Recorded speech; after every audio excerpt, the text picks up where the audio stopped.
The royal vault beneath Buckingham Palace is not a place of spectacle.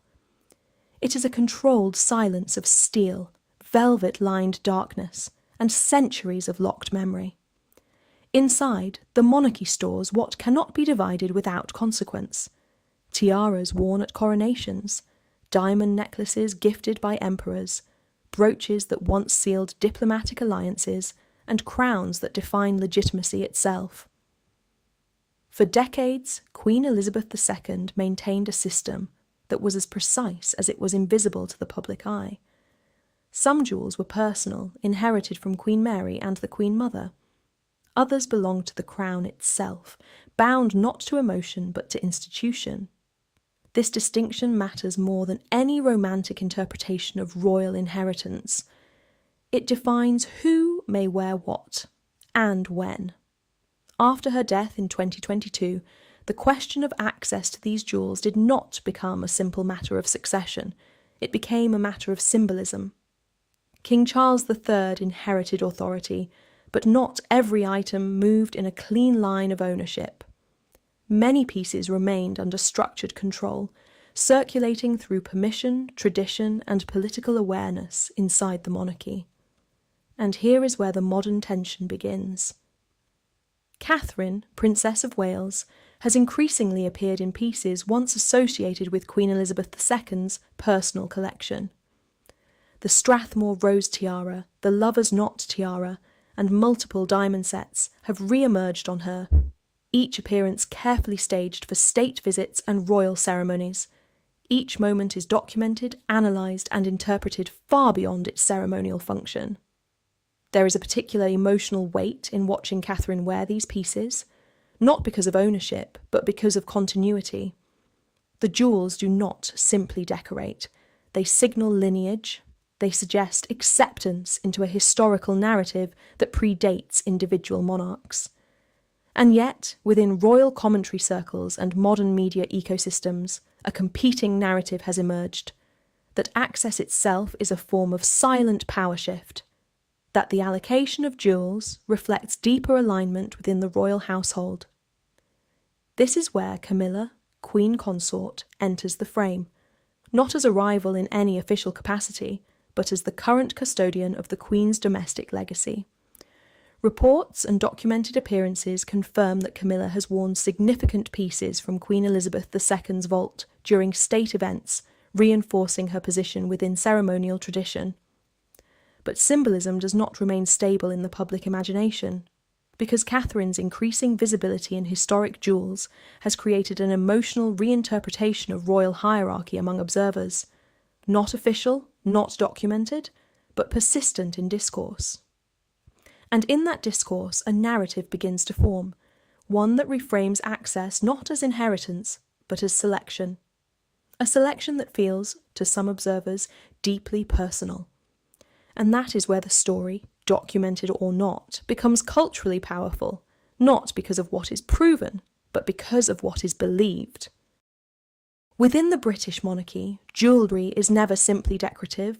It is a structured language, refined over centuries, where each tiara, brooch and necklace carries a defined role.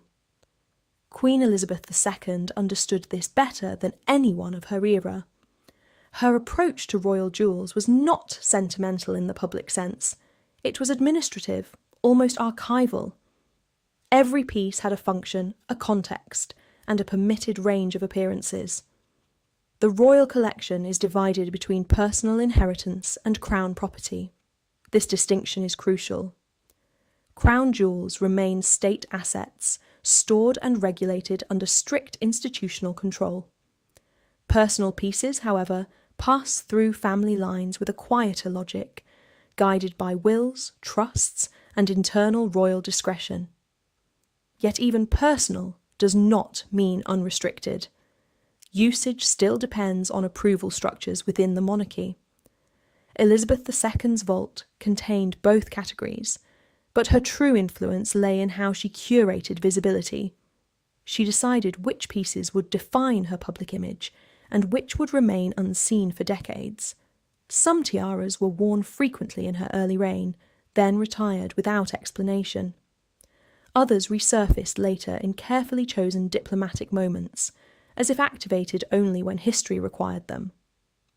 Jewellery in this system is not static wealth, it is controlled memory. Among the most symbolically charged pieces are tiaras. The Girls of Great Britain and Ireland tiara, originally a wedding gift to Queen Mary in 1893, became one of Elizabeth II's most recognisable headpieces. The Vladimir tiara, with its interchangeable emerald drops, carried layers of adaptation across generations. Each modification was not just aesthetic, it was political, signalling continuity between eras while maintaining subtle distinction between queens. When Elizabeth II passed, the question was not only who would inherit physical objects, but who would inherit visual authority. In monarchy, visibility is power, and jewellery is one of its most concentrated expressions. Catherine, Princess of Wales, entered this landscape not as an owner, but as a wearer operating within strict ceremonial boundaries. Her appearances in historic tiaras are always authorised, always contextual. State dinners, diplomatic receptions, coronation events, each setting determines what may be worn. And yet, the emotional perception surrounding these appearances extends beyond protocol. Observers often read continuity into repetition. When Catherine wears a piece once strongly associated with Elizabeth II, it is interpreted not just as permission, but as symbolic alignment. This is where modern royal narrative diverges from institutional reality. The institution sees regulation. The public sees inheritance of identity. Camilla, as Queen Consort, occupies a different but equally formal position. She has access to a separate tier of jewellery allocation, including pieces that were personally significant to Elizabeth II in private life. Her role does not compete with Catherine's. It operates on a different structural axis, one of senior ceremonial representation versus future queenship continuity. Still, perception does not always respect structure, and this is where modern commentary begins to reshape the story entirely.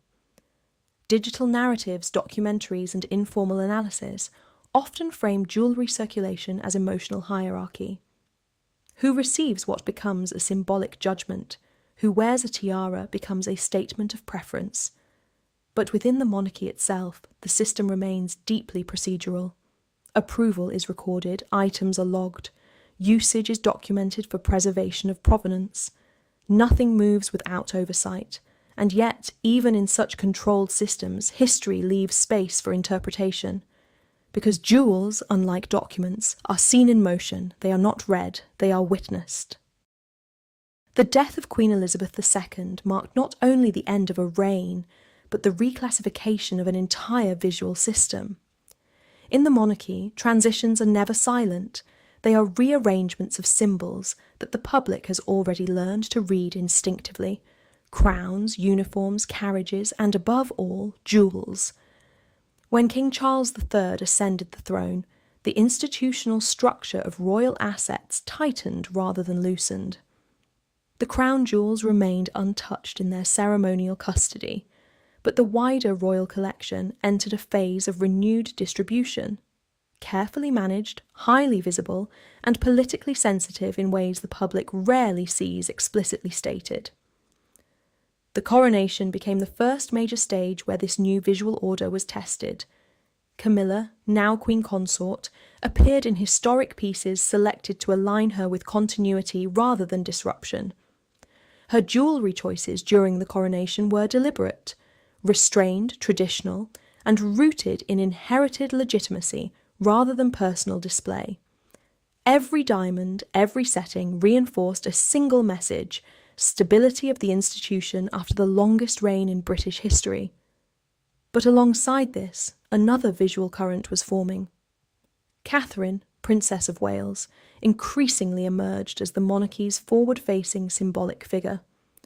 Her presence at state events carried a different kind of weight, not institutional authority, but generational projection.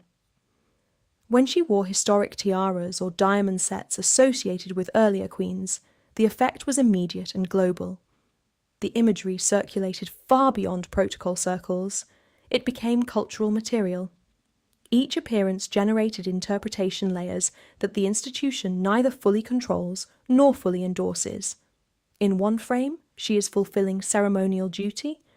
In another, she becomes a visual anchor for continuity between Elizabeth II's era and the future monarchy under William. This duality is where modern royal symbolism becomes unstable in public perception. Jewels, once static markers of rank and event, now function as narrative triggers. A tiara is no longer only authorised for use, it is read as signal. A necklace is not only heritage, it is alignment.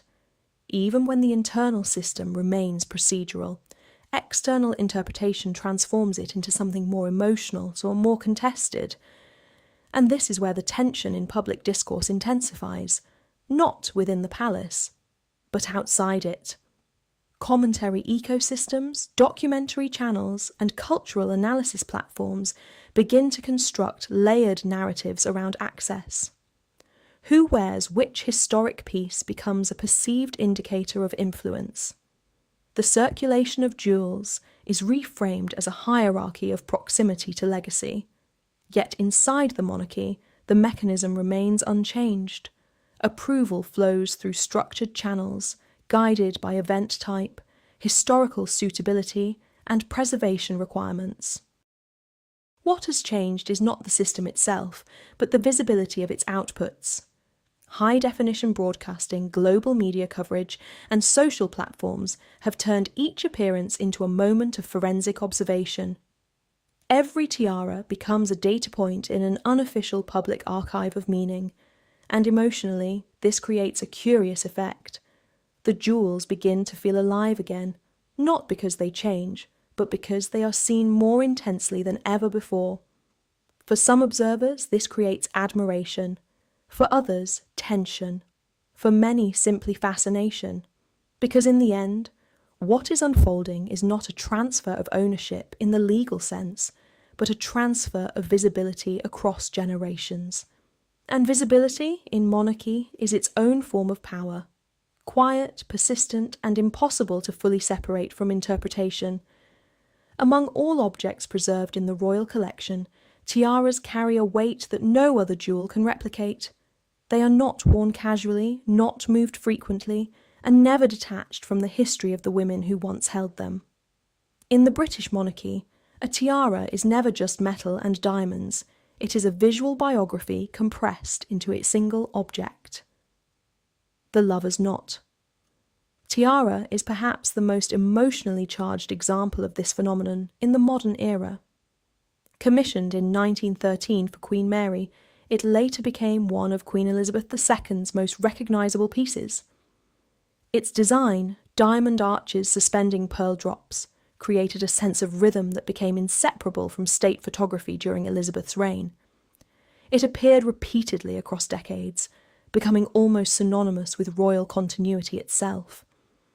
When Princess Diana received the lover's knot tiara as a wedding gift, the meaning of the piece shifted without altering its physical form.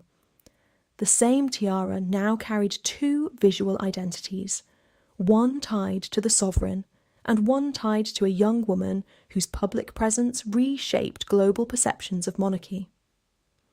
After Diana's death, the tiara returned to the royal vault, where it remained inactive for years, its absence as symbolic as its earlier visibility.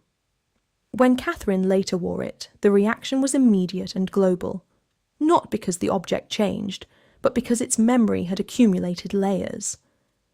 The same diamonds now carried three eras at once: Queen Mary's commissioning, Queen Elizabeth II's institutional image, and Diana's cultural legacy. This is where royal jewellery stops behaving like static inheritance. It becomes layered memory. The Vladimir tiara follows a similar trajectory, though with a more complex internal structure. Originally belonging to Grand Duchess Vladimir of Russia, it entered the British royal collection through Queen Mary. Its defining feature, interchangeable emerald drops, allowed it to shift appearance depending on context. Queen Elizabeth II used this adaptability strategically, choosing pearls for formal stability or emeralds for diplomatic emphasis. That flexibility made it one of her most intelligent pieces, not in craftsmanship alone, but in symbolic adaptability. When Catherine wears historic tiaras today, the meaning is never singular. Each appearance is filtered through decades of previous visibility. A tiara does not reset when it is placed on a new head. It accumulates, and this accumulation creates a phenomenon that historians of monarchy often describe with caution: emotional inheritance through objects, not legal transfer, not ownership dispute, but layered perception. Camilla's role within this system remains formally defined and institutionally recognised. She appears in pieces associated with Queen Elizabeth II's private collection during ceremonial events, reinforcing continuity of the crown at the highest visible level. Her jewellery choices often reflect restraint and alignment with state formality rather than generational projection.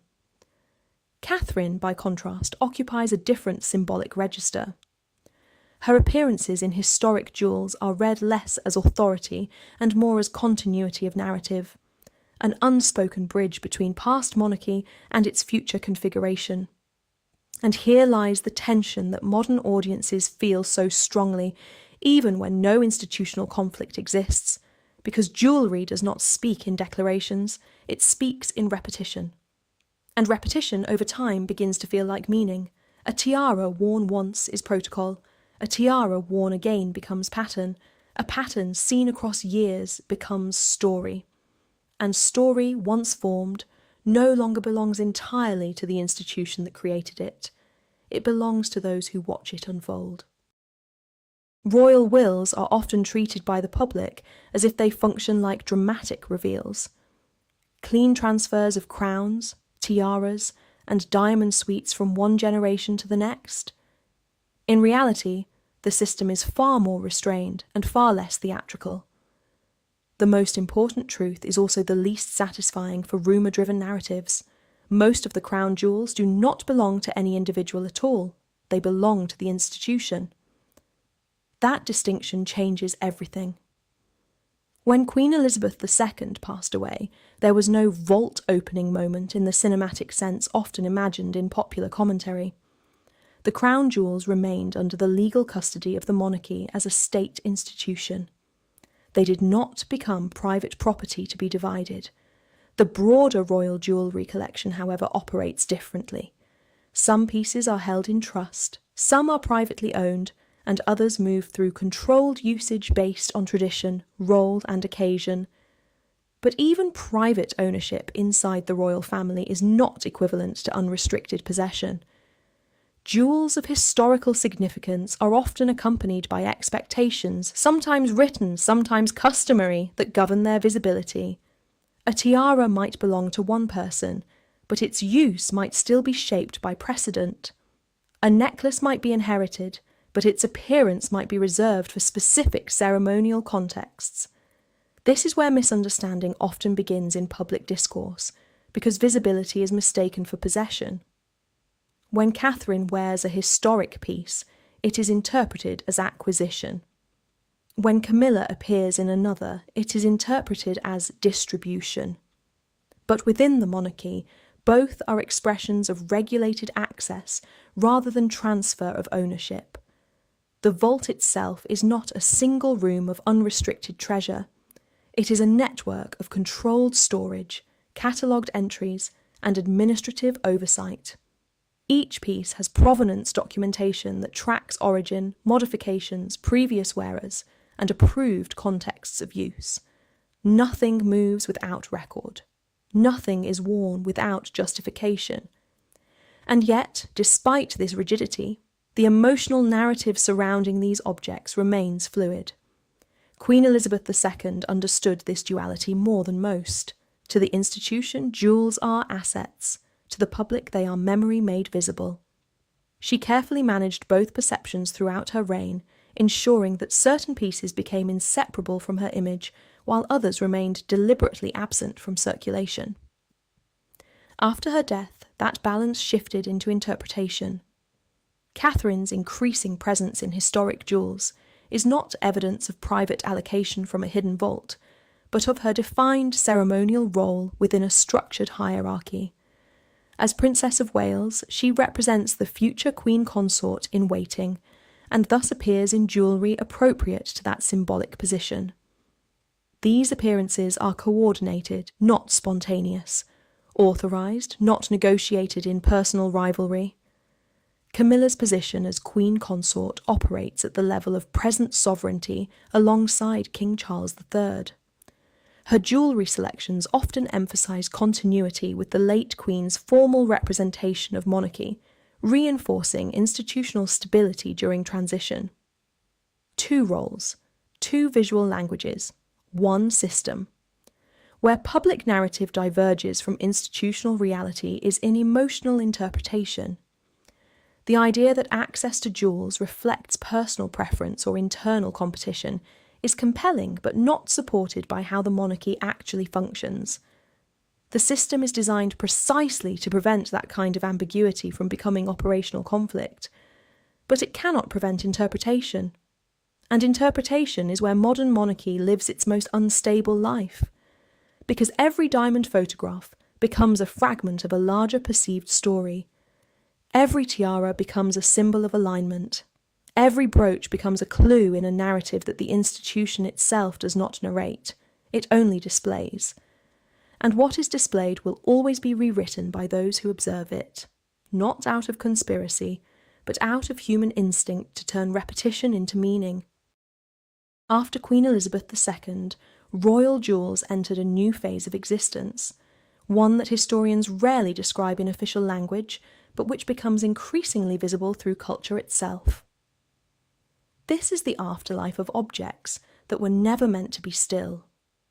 They were designed to move between women, between reigns, between moments of state power. Yet in the modern era, they also move through something else, global visibility. A single appearance in a tiara once meant protocol photography. Now it becomes instant archival material across continents, dissected frame by frame, interpreted in ways no royal courtier in earlier centuries had to anticipate. Queen Elizabeth II's jewellery legacy is defined less by possession and more by consistency. She created continuity through repetition. Certain pieces became inseparable from her public identity precisely because they appeared again and again across decades of political transformation. In this sense, her reign turned jewellery into a form of stable visual governance. When that stability ended, what remained was interpretation. Catherine, Princess of Wales, occupies a unique position in this transition. Her public appearances in historic royal jewels are not new in institutional terms. Every selection is formally approved and carefully contextualised. But in cultural terms, they feel newly significant because they are now read against absence. The absence of Elizabeth II, the absence of earlier certainties about what the monarchy looks like in motion. A tiara that once reinforced continuity of a reigning queen now frames a different kind of continuity, generational expectation. This shift does not change the objects themselves, it changes the emotional weight attached to them. Camilla's role, meanwhile, anchors the present tense of monarchy. Her use of historically significant pieces reinforces institutional continuity at the level of current sovereignty. These appearances are not competing signals, but parallel expressions of the same system under transition. One represents the institution as it currently operates, the other represents its projected future stability. But public perception rarely separates roles with such precision. Instead, it builds narratives out of visual repetition. A necklace appears more than once on a specific figure, and meaning is assigned. A tiara reappears after decades, and symbolic ownership is assumed. The system itself does not confirm these interpretations, but it also does not narrate them.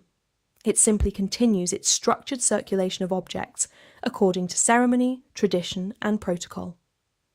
This gap between structure and perception is where modern royal mythology forms. Jewels become carriers of emotional projection, not because they change function, but because they remain visible while the decision-making behind them remains invisible. That imbalance produces fascination, speculation, and sometimes exaggerated storytelling that travels faster than institutional clarification can respond. Yet there is something deeply human in this response. Diamonds do not age. Gold does not forget. Tiara frames do not evolve. So when they appear across generations of women, the mind instinctively connects them into continuity, even when the institution treats each appearance as a separate authorized event. This is why royal jewellery remains one of the most powerful symbolic systems in the world.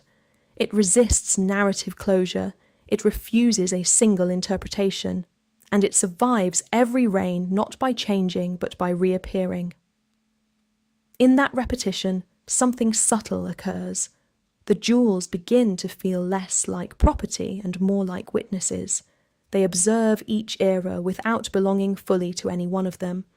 They are placed on heads that change, in worlds that shift, under institutions that adapt, but they remain structurally identical.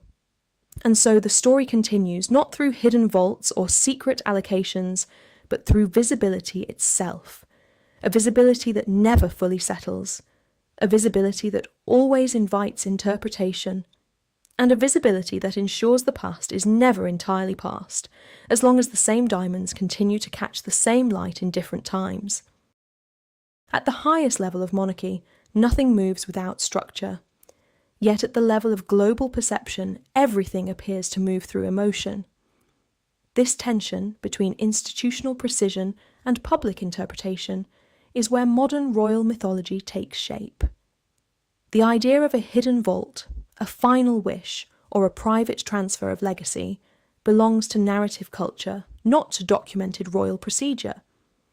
But its persistence reveals something more important than fact: the human need to locate meaning inside systems that are deliberately not transparent.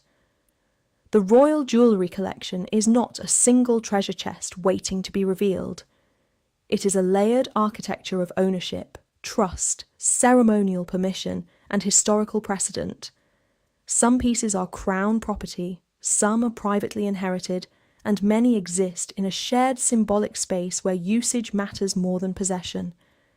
This is why the same tiara can appear across generations without ever changing legal status, and yet, emotionally, it feels like transfer. When Catherine appears in pieces associated with Queen Elizabeth II's most recognisable public image, the reaction is not merely aesthetic, it is interpretive. Viewers instinctively read continuity into visibility. The human mind does not easily separate authorised wear from symbolic inheritance, especially when objects are as visually charged as royal jewels.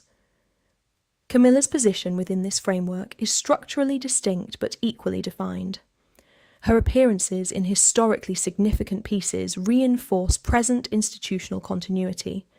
They communicate stability of monarchy under the current sovereign, anchoring the crown in its immediate authority. Catherine, by contrast, is often read through a different temporal lens, not present authority but future projection, not institutional finality, but continuation of lineage. The same system produces two different readings depending on how time is assigned to each figure in public imagination. Neither reading replaces the other within the institution itself, but outside it, they begin to compete. This perceived competition is not evidence of internal conflict. It is evidence of symbolic compression, when complex administrative systems are reduced into visible moments, and those moments are interpreted as relational hierarchies. Jewels intensify this effect because they are stable across time. A tiara does not evolve. A diamond necklace does not age. When placed on different individuals across decades, the object becomes a constant against which human change is measured. That contrast creates narrative pressure, and narrative pressure demands explanation. If the institution does not provide narrative, the public constructs it. This is where ideas of insult, bypassing, or hidden preference emerge in commentary spaces, not because they are documented in royal records, but because they provide emotional structure to what is otherwise procedural circulation. The monarchy does not operate through rivalry in its jewellery distribution.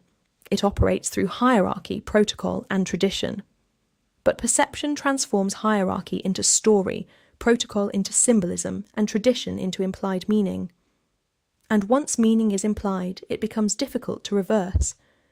What remains consistent throughout all interpretations is the endurance of the objects themselves. They survive every transition of power, every change of title, every shift in public narrative. They outlast the individuals who wear them and the commentary that surrounds them. In that endurance lies their true function, not as secrets, not as rewards, but as continuity made visible. And continuity is the one thing monarchy must preserve above all else, because without continuity there is no institution to interpret at all, only history already concluded. The jewels remain, the meaning changes, and the story continues only because the same diamonds keep returning to light on different heads in different centuries, under the same enduring structure that never fully reveals itself, yet is always on display. There is a moment in every royal ceremony when the camera stops noticing the people and begins noticing the objects. The angle tightens, the exposure shifts, and suddenly it is no longer about titles or speeches. It is about reflection, on polished gold, on cut stone, on the controlled shimmer of centuries-old craftsmanship under modern lights. Jewels behave differently under scrutiny. They do not reveal secrets, but they amplify structure. A diamond tiara does not speak, yet it organises attention. It frames the wearer, compresses history into a single visual point, and forces the viewer to read continuity where there is only repetition. This is the final paradox of royal jewellery. It appears intimate, but it is entirely institutional. Across generations, the same pieces return again and again, not because they belong emotionally to one person, but because they belong visually to the monarchy itself. Even when privately owned, they function inside a system that prioritises symbolic continuity over personal expression. What changes is not the jewellery. What changes is the world looking at it. Queen Elizabeth II mastered this balance with precision that now feels almost architectural. Her reign turned repetition into authority. A tiara seen once might be fashion. A tiara seen across decades becomes identity. She did not need to explain this transformation. It occurred through visibility alone. After her passing, that structure remained intact, but the meaning projected onto it intensified. Catherine's role within this evolving visual system has become one of the most closely observed elements of modern monarchy. Each appearance is dissected not only for style, but for implication. Yet the institution itself continues to operate without narrative emphasis. There is no hidden transfer, no private ranking revealed through jewels, no dramatic redistribution of legacy assets expressed through personal preference. There is only selection for occasion. And yet, selection is enough to generate story. Camilla's presence in historic pieces reinforces a different axis of continuity. It anchors the present tense of monarchy in established ceremonial tradition, ensuring that the institution remains visibly connected to its most recent sovereign transition. Her jewellery choices are not statements of hierarchy, but expressions of role stability within an unchanged constitutional framework. 2 figures, 2 functions, 1 system of regulated visibility. What emerges in public interpretation, however, is something less structured and more emotional. The mind seeks narrative symmetry in repetition. If the same tiara appears on different women across different eras, it becomes tempting to assign intention where there is only protocol. If certain pieces appear more frequently on one figure, it becomes tempting to interpret alignment where there is only suitability and occasion. This is how symbolic economies form. not from hidden decisions, but from visible patterns, and patterns once seen are difficult to unsee, because jewellery does not merely decorate royal life, it punctuates it. It marks continuity between reigns that otherwise feel historically distant. It allows centuries to appear compressed into a single visual frame, where past and future coexist in the same reflective surface. That is why royal jewels continue to dominate global fascination, even in an era where monarchy itself is more symbolic than governing. They offer something rare in modern culture, permanence that is still visible, not hidden, not archived, but actively worn. And in that act of wearing, history does not move forward or backward. It simply appears again, under new light, on a different figure, in the same unchanging geometry of diamond and gold that has outlasted every interpretation placed upon it. And that is where the story, as a documentary, ultimately settles, not in secrets uncovered, but in the realization that nothing was ever hidden in the first place, only repeated, and seen differently each time. In every monarchy, there is a boundary that cannot be photographed directly. It is not a wall of secrecy, nor a written rule in public documents. It is the boundary between what is managed and what is interpreted. Royal jewels exist exactly on that boundary, suspended between administrative order and emotional projection. Inside the institution, each piece has a defined place: storage, cataloguing, approval chains, ceremonial assignment. Nothing about this system is improvised. Even the most iconic tiaras, those that appear effortless on camera, enter public view through layers of scheduling, historical suitability, and protocol review. The appearance is spontaneous only in the sense that a river is spontaneous after a dam has already directed its course. Outside the institution, however, none of that structure is visible. What is visible is sequence. A necklace appears here, a tiara reappears there, a brooch returns after years of absence. And the human mind, trained to search for narrative continuity, begins to connect these points into a story that feels intentional, almost personal. This is where modern royal symbolism becomes unstable, not because the system has changed, but because observation has. In earlier centuries, royal jewellery was seen in controlled environments: paintings, official portraits, limited press coverage. Today, it is broadcast globally within seconds, analysed in high resolution, compared across decades within minutes. The same object is no longer experienced as a single event.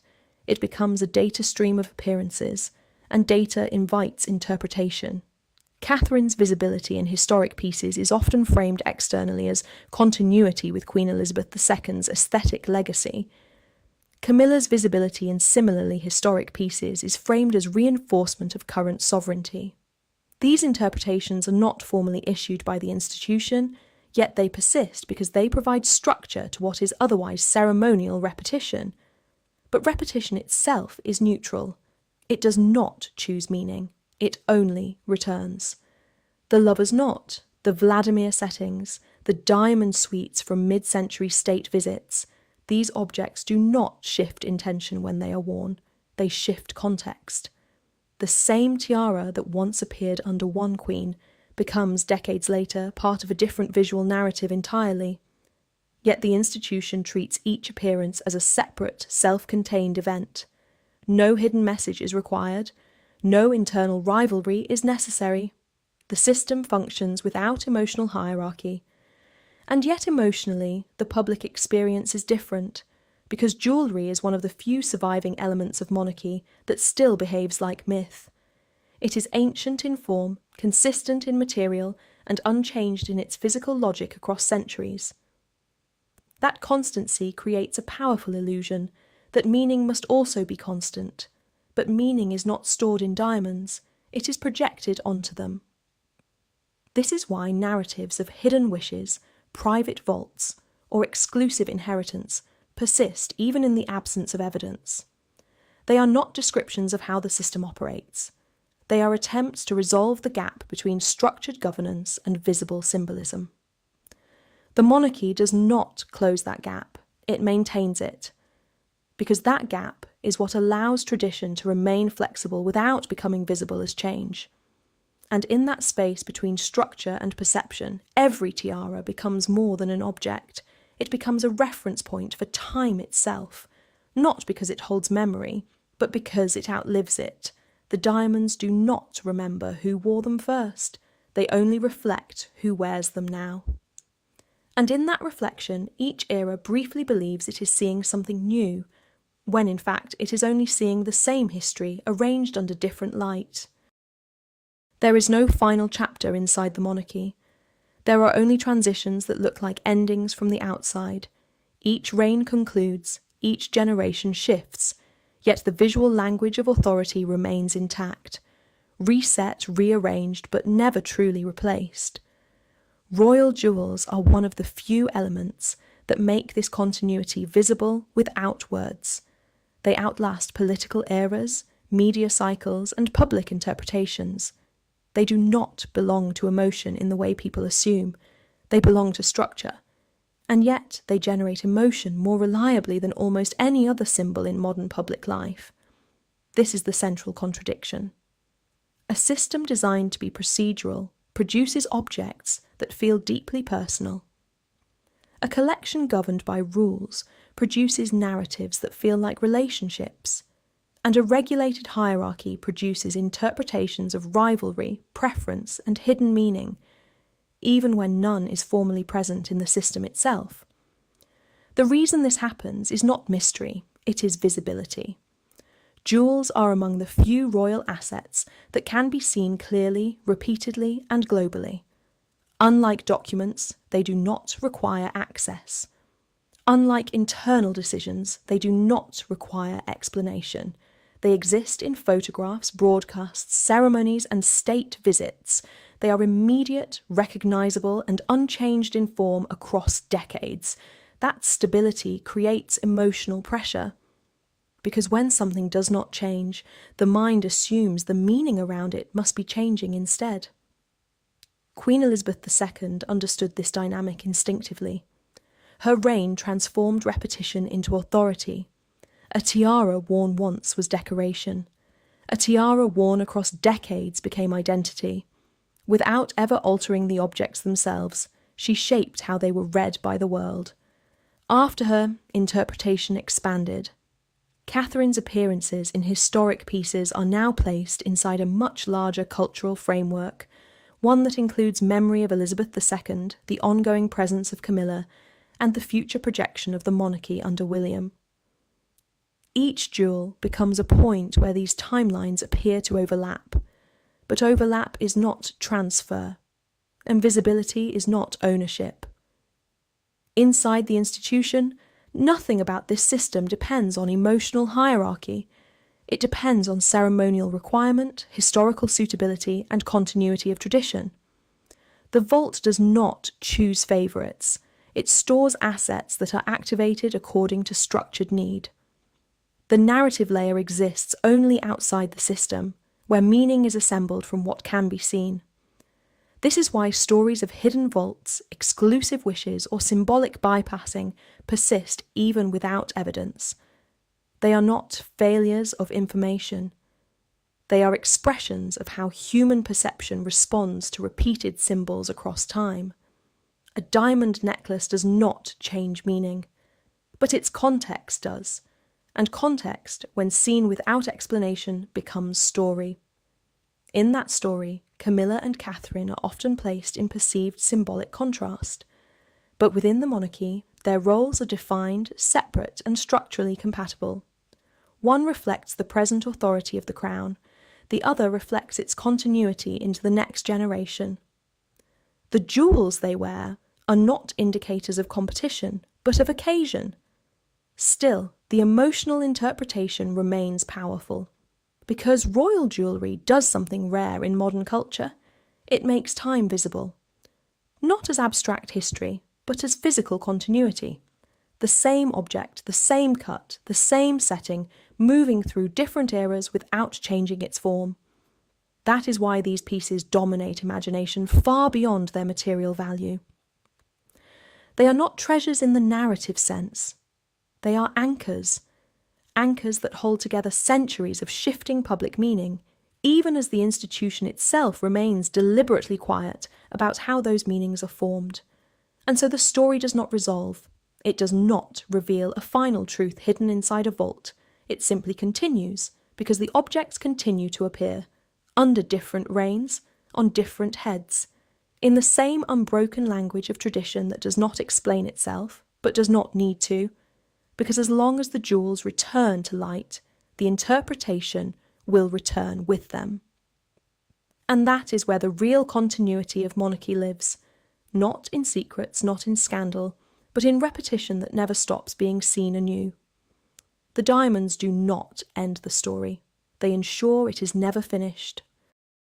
When the ceremony ends, the lights fade first, then the sound, then the careful choreography of presence that defines royal occasions. What remains is not spectacle, but procedure. Jewellery is removed, logged, returned, and secured according to established protocol. There is no lingering drama inside the system itself, only continuity restored to storage. Outside that structure, however, the narrative does not close. It expands, because modern monarchy no longer exists only in palaces or archives. It exists in fragments, photographs, broadcast clips, headlines, and commentary cycles that continue long after the event is over. A tiara seen for a few seconds on live television can circulate for years as a symbol, detached from the administrative reality that produced its appearance. This is where interpretation takes on a life of its own. Royal jewels, in this environment, become something closer to cultural currency than institutional assets. Not because their ownership has changed, but because their meaning is constantly reissued by public attention.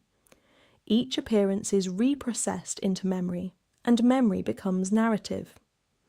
Catherine's role in this cycle has become unusually amplified, not by any formal shift in authority, but by visibility. She occupies a position where every historic piece she wears is immediately connected to a larger story of continuity, not because the institution declares it so, but because audiences instinctively map her presence onto a timeline that extends backward to Queen Elizabeth II and forward to the future of the monarchy. Camilla's presence functions differently in perception. It is anchored in the present tense of sovereignty. Her appearances in significant pieces reinforce the immediate structure of the crown under King Charles III. In institutional terms, both roles are clear, complementary, and non-competitive. In public interpretation, they are often placed into symbolic comparison. This is the gap that never fully closes, because institutions operate through definition, but audiences operate through narrative. Jewellery sits precisely between these two modes of understanding. It is defined by cataloguing systems, yet experienced through visual impact. It is assigned through protocol, yet interpreted through emotion. It is preserved as heritage, yet consumed as story. And stories once formed rarely stay still.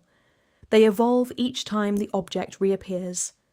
A necklace worn decades apart does not feel like repetition to the viewer. It feels like continuation. A tiara re-emerging after years of absence does not feel like scheduling. It feels like return. These interpretations are not corrections of fact. They are extensions of perception. This is why royal jewellery remains culturally dominant even in an age where institutions are increasingly transparent about their operations. Transparency does not remove symbolism. It simply separates structure from interpretation more clearly than before. And in that separation, meaning grows, not because something hidden is revealed, but because nothing hidden is required for meaning to form. The diamonds do not carry intention. They carry visibility, and visibility is enough to generate centuries of narrative projection without altering the objects themselves in any way. At the institutional level, the system continues as it always has, structured, documented, regulated. At the cultural level, the system becomes something else entirely, fluid, interpretive, and emotionally charged. Both versions coexist. Neither replaces the other. and the jewels move between them without changing their form, only their context. That is why the story never reaches a final resolution, because there is no final change in the objects themselves, only repeated appearances, each one creating a new layer of meaning over the same unchanged foundation. And as long as that repetition continues, the interpretation will continue with it, reshaped every time, settled never, and always returning to the same quiet moment where history is seen again, briefly, in the reflection of cut stone under ceremonial light. At some point, every long historical narrative reaches a strange inversion. The facts remain unchanged, but the interpretation becomes the dominant force. Royal jewels exist in that space more than almost any other artefact of monarchy. They are measurable, catalogued, insured, and documented, yet they are experienced as something closer to myth.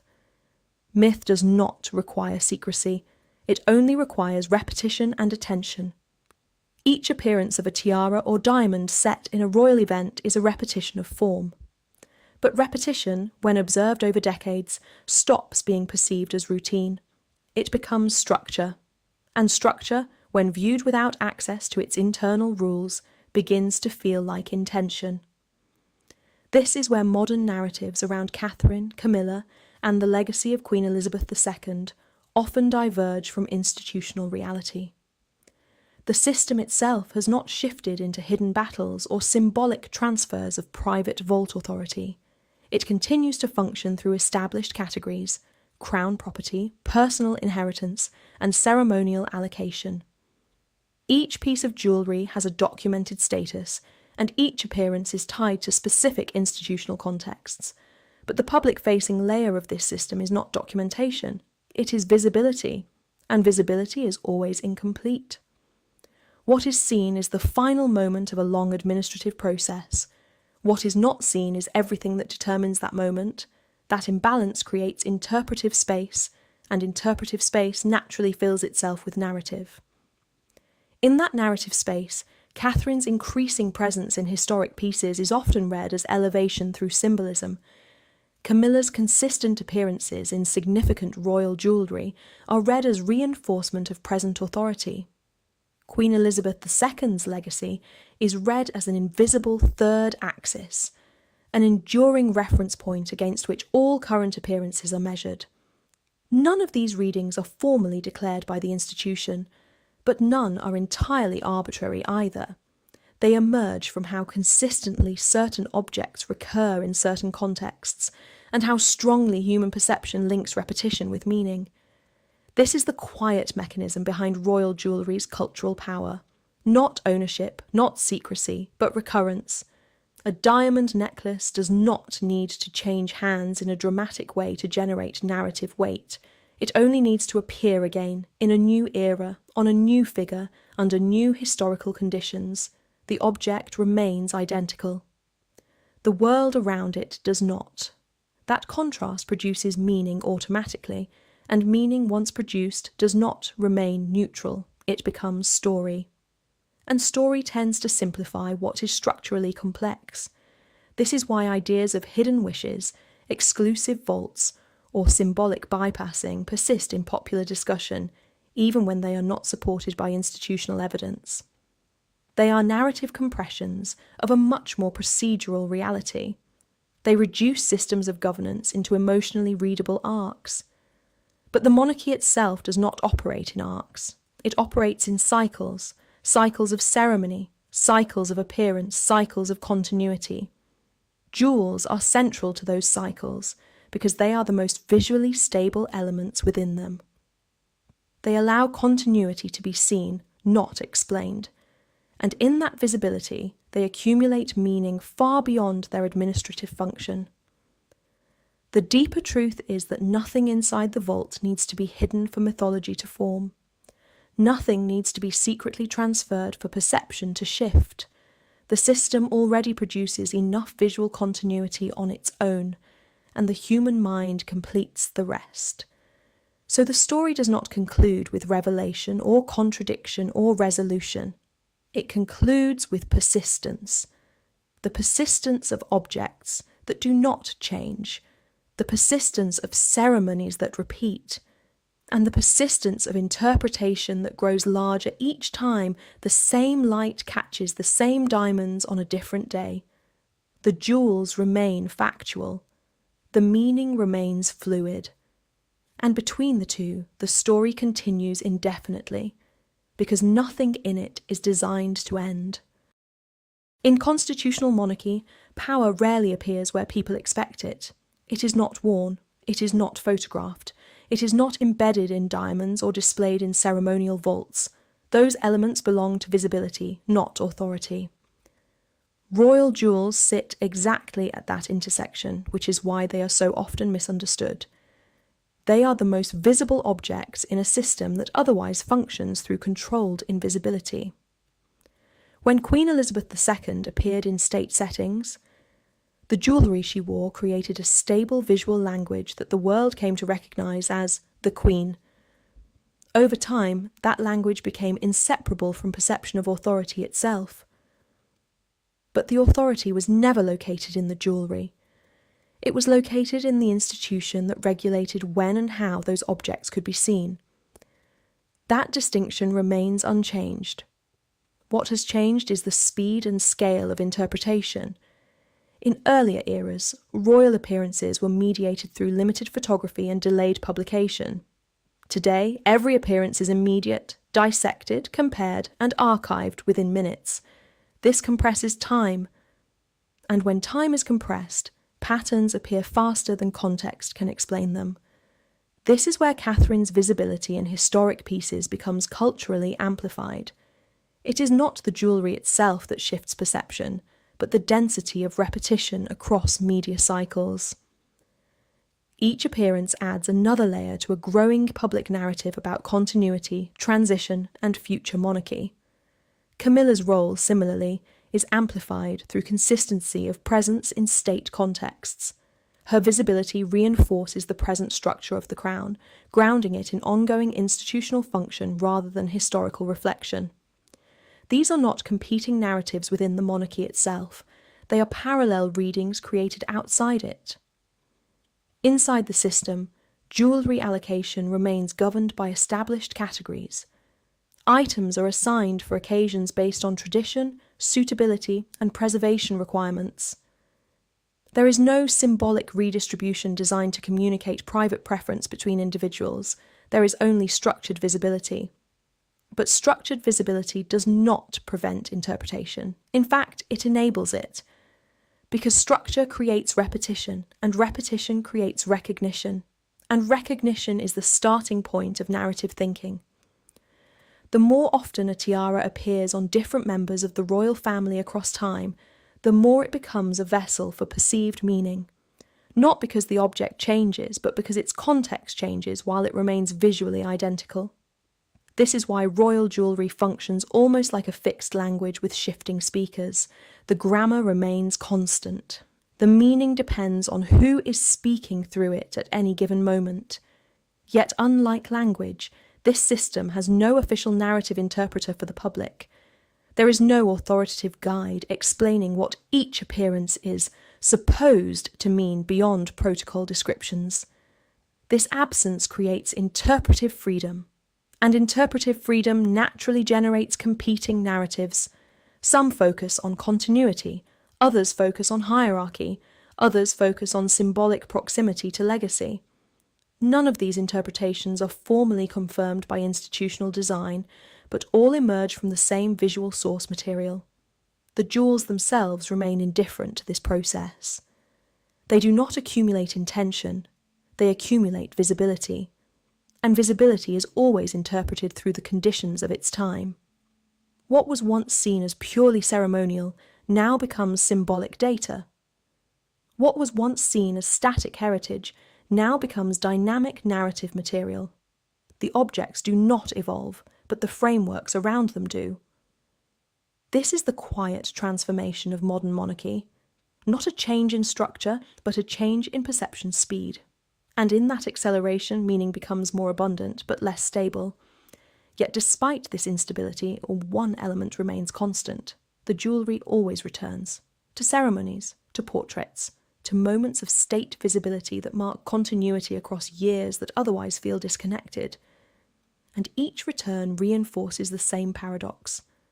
Nothing has changed in the object. Everything has changed in the interpretation.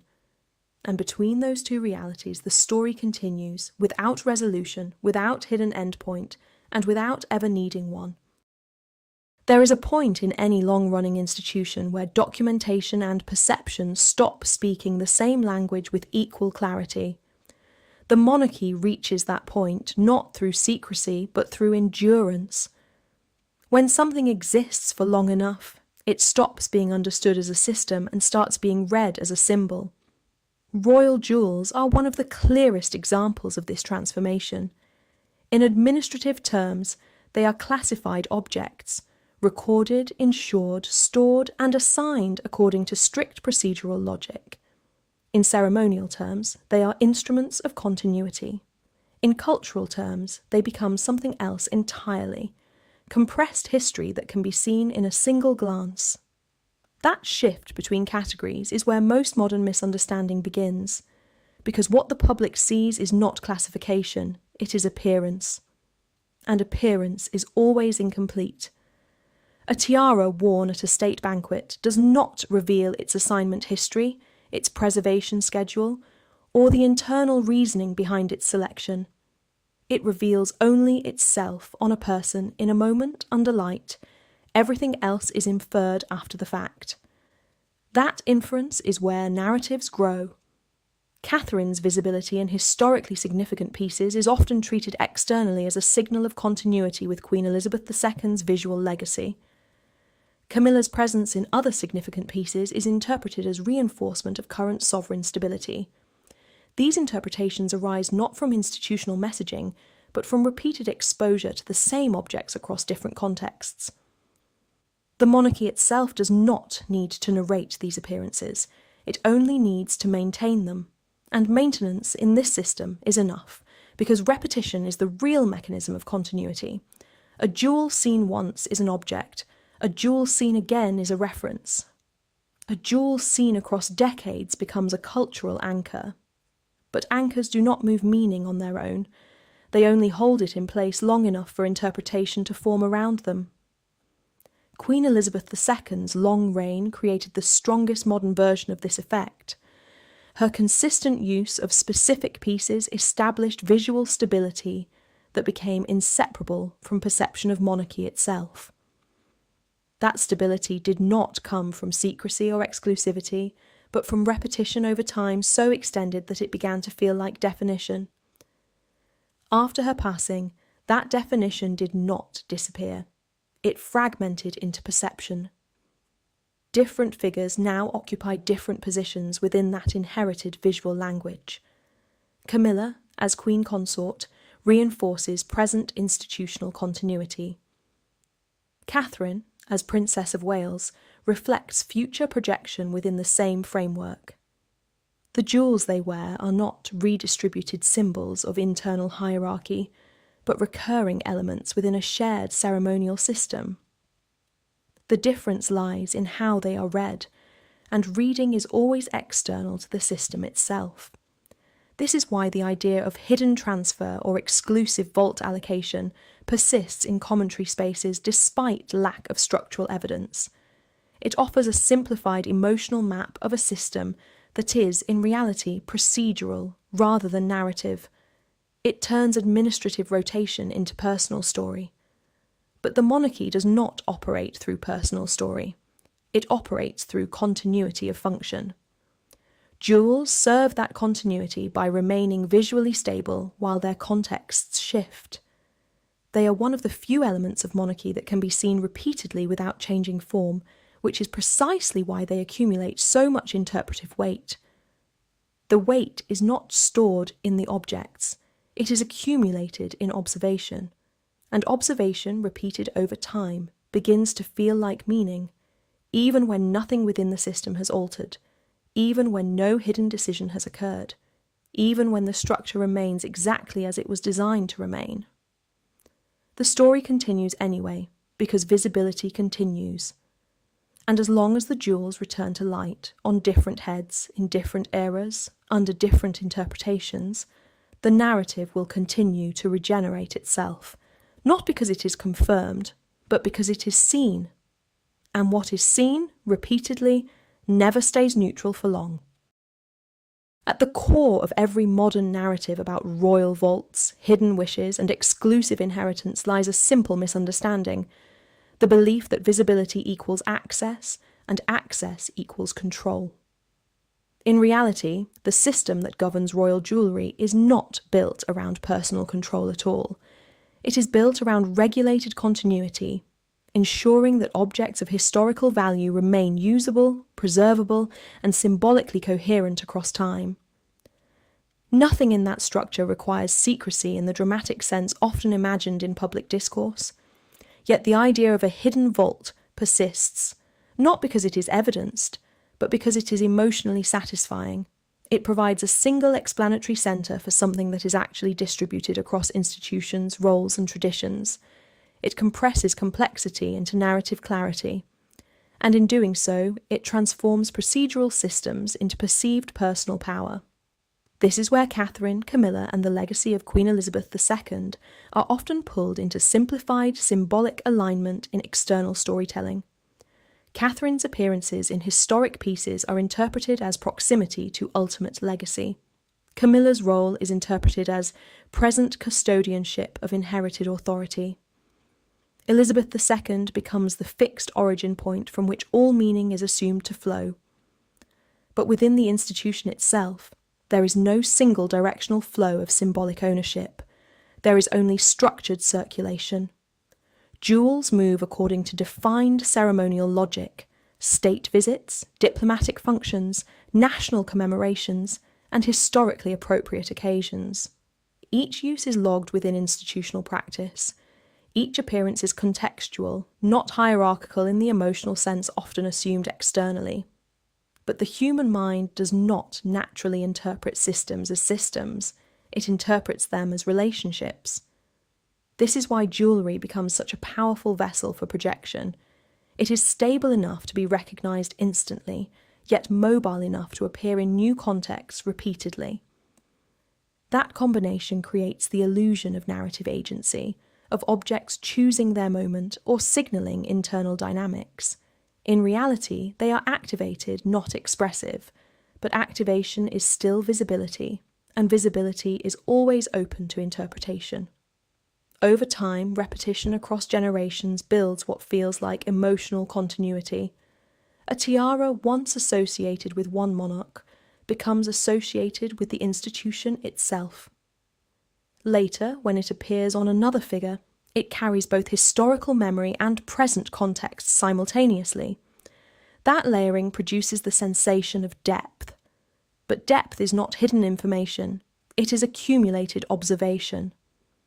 The monarchy does not need to encode meaning into jewellery beyond its ceremonial function. The meaning arises from how consistently those objects appear within the same structured environment across decades. That consistency is what allows them to survive interpretation cycles without being reduced or exhausted by them. Even now, as Catherine's role continues to evolve within public perception and Camilla maintains her defined position within current sovereignty, the system itself remains unchanged in its operational logic. The vault is not a narrative engine, it is a preservation system. What changes is the audience, and how the audience reads repetition over time. This is the final point where myth and structure intersect. Because once an object has been seen enough times in enough different contexts, it stops belonging only to its administrative category. It becomes part of cultural memory. And cultural memory does not require confirmation to persist. It only requires recurrence. That is why the story does not end with revelation. It ends with continuation. The jewels remain, the structure remains, the ceremonies repeat. And each repetition generates the same effect. A stable system producing an unstable interpretation over and over again, across generations that believe they are seeing something new, when they are actually seeing the same continuity reframed by time. And in that quiet loop between structure and perception, the illusion of hidden meaning never disappears. It only changes shape. There is a final layer to this story that rarely appears in public discussion, because it is not dramatic enough to sustain speculation. It is simply how institutions endure when their symbols are continuously watched. The monarchy does not preserve itself through mystery. It preserves itself through repetition that is predictable enough to function, but visually rich enough to remain culturally compelling. Royal jewels sit at the centre of that balance. They are predictable in their governance, and unpredictable only in how they are perceived. This is why they survive scrutiny from every angle without losing relevance. Because scrutiny does not disrupt the system. It only increases visibility, and visibility is the true engine of modern symbolic monarchy. When Queen Elizabeth II used specific tiaras and diamond sets across decades, she did more than maintain tradition. She stabilised a visual language that the public learned to recognise instinctively. That language did not require explanation because it was reinforced through consistency. After her death, that language did not disappear. It redistributed attention.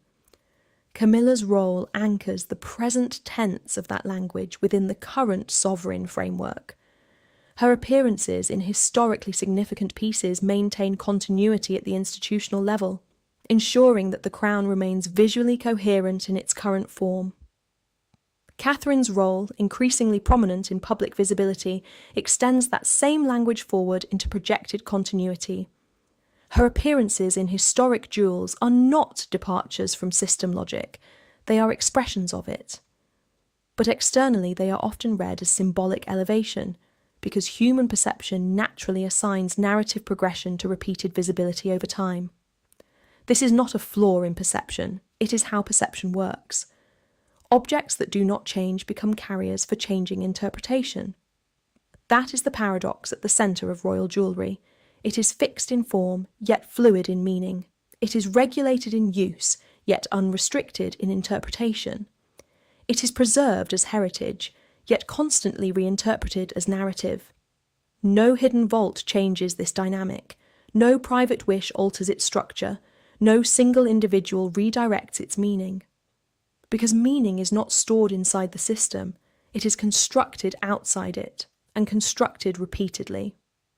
Each ceremony adds another layer, each photograph adds another reference point. Each appearance reinforces continuity while simultaneously inviting reinterpretation. Over time, the accumulation becomes so dense that the original structure is almost indistinguishable from its public reading, not because it has changed, but because it has been observed too often from too many angles. This is the quiet endpoint of the story, not revelation, not collapse, not transformation, but persistence without final explanation. The jewels continue to exist within a controlled institutional framework that has not fundamentally changed in its logic. At the same time, they continue to exist within a cultural framework that treats them as symbols of shifting meaning, emotional inheritance, and generational narrative. Both versions are true in their own domains, neither replaces the other, and between them the story remains permanently unfinished, because as long as the jewels appear again, under ceremony, under protocol, under light, they will continue to generate the same effect: a stable object, a changing world, and an interpretation that never stops evolving around something that never actually changes at all. At some point, every long narrative built around symbols reaches a quiet threshold, not a conclusion, but a settling. The facts remain where they always were. The structure does not bend to interpretation, and interpretation does not stop reshaping the facts in public imagination. Royal jewels live permanently in that threshold. They are not hidden in a dramatic sense. They are not distributed through secret preference or emotional succession. They exist within a long-established framework of institutional custody, ceremonial assignment, and historical preservation. That framework is slow, deliberate, and resistant to the kind of personalization that modern storytelling often attaches to it.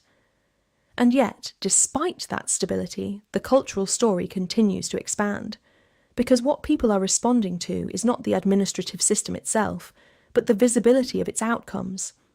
A tiara appearing on one royal figure after decades of absence, a diamond suite returning to public view during a state visit, a brooch that once belonged to Queen Elizabeth II re-emerging in a new ceremonial context.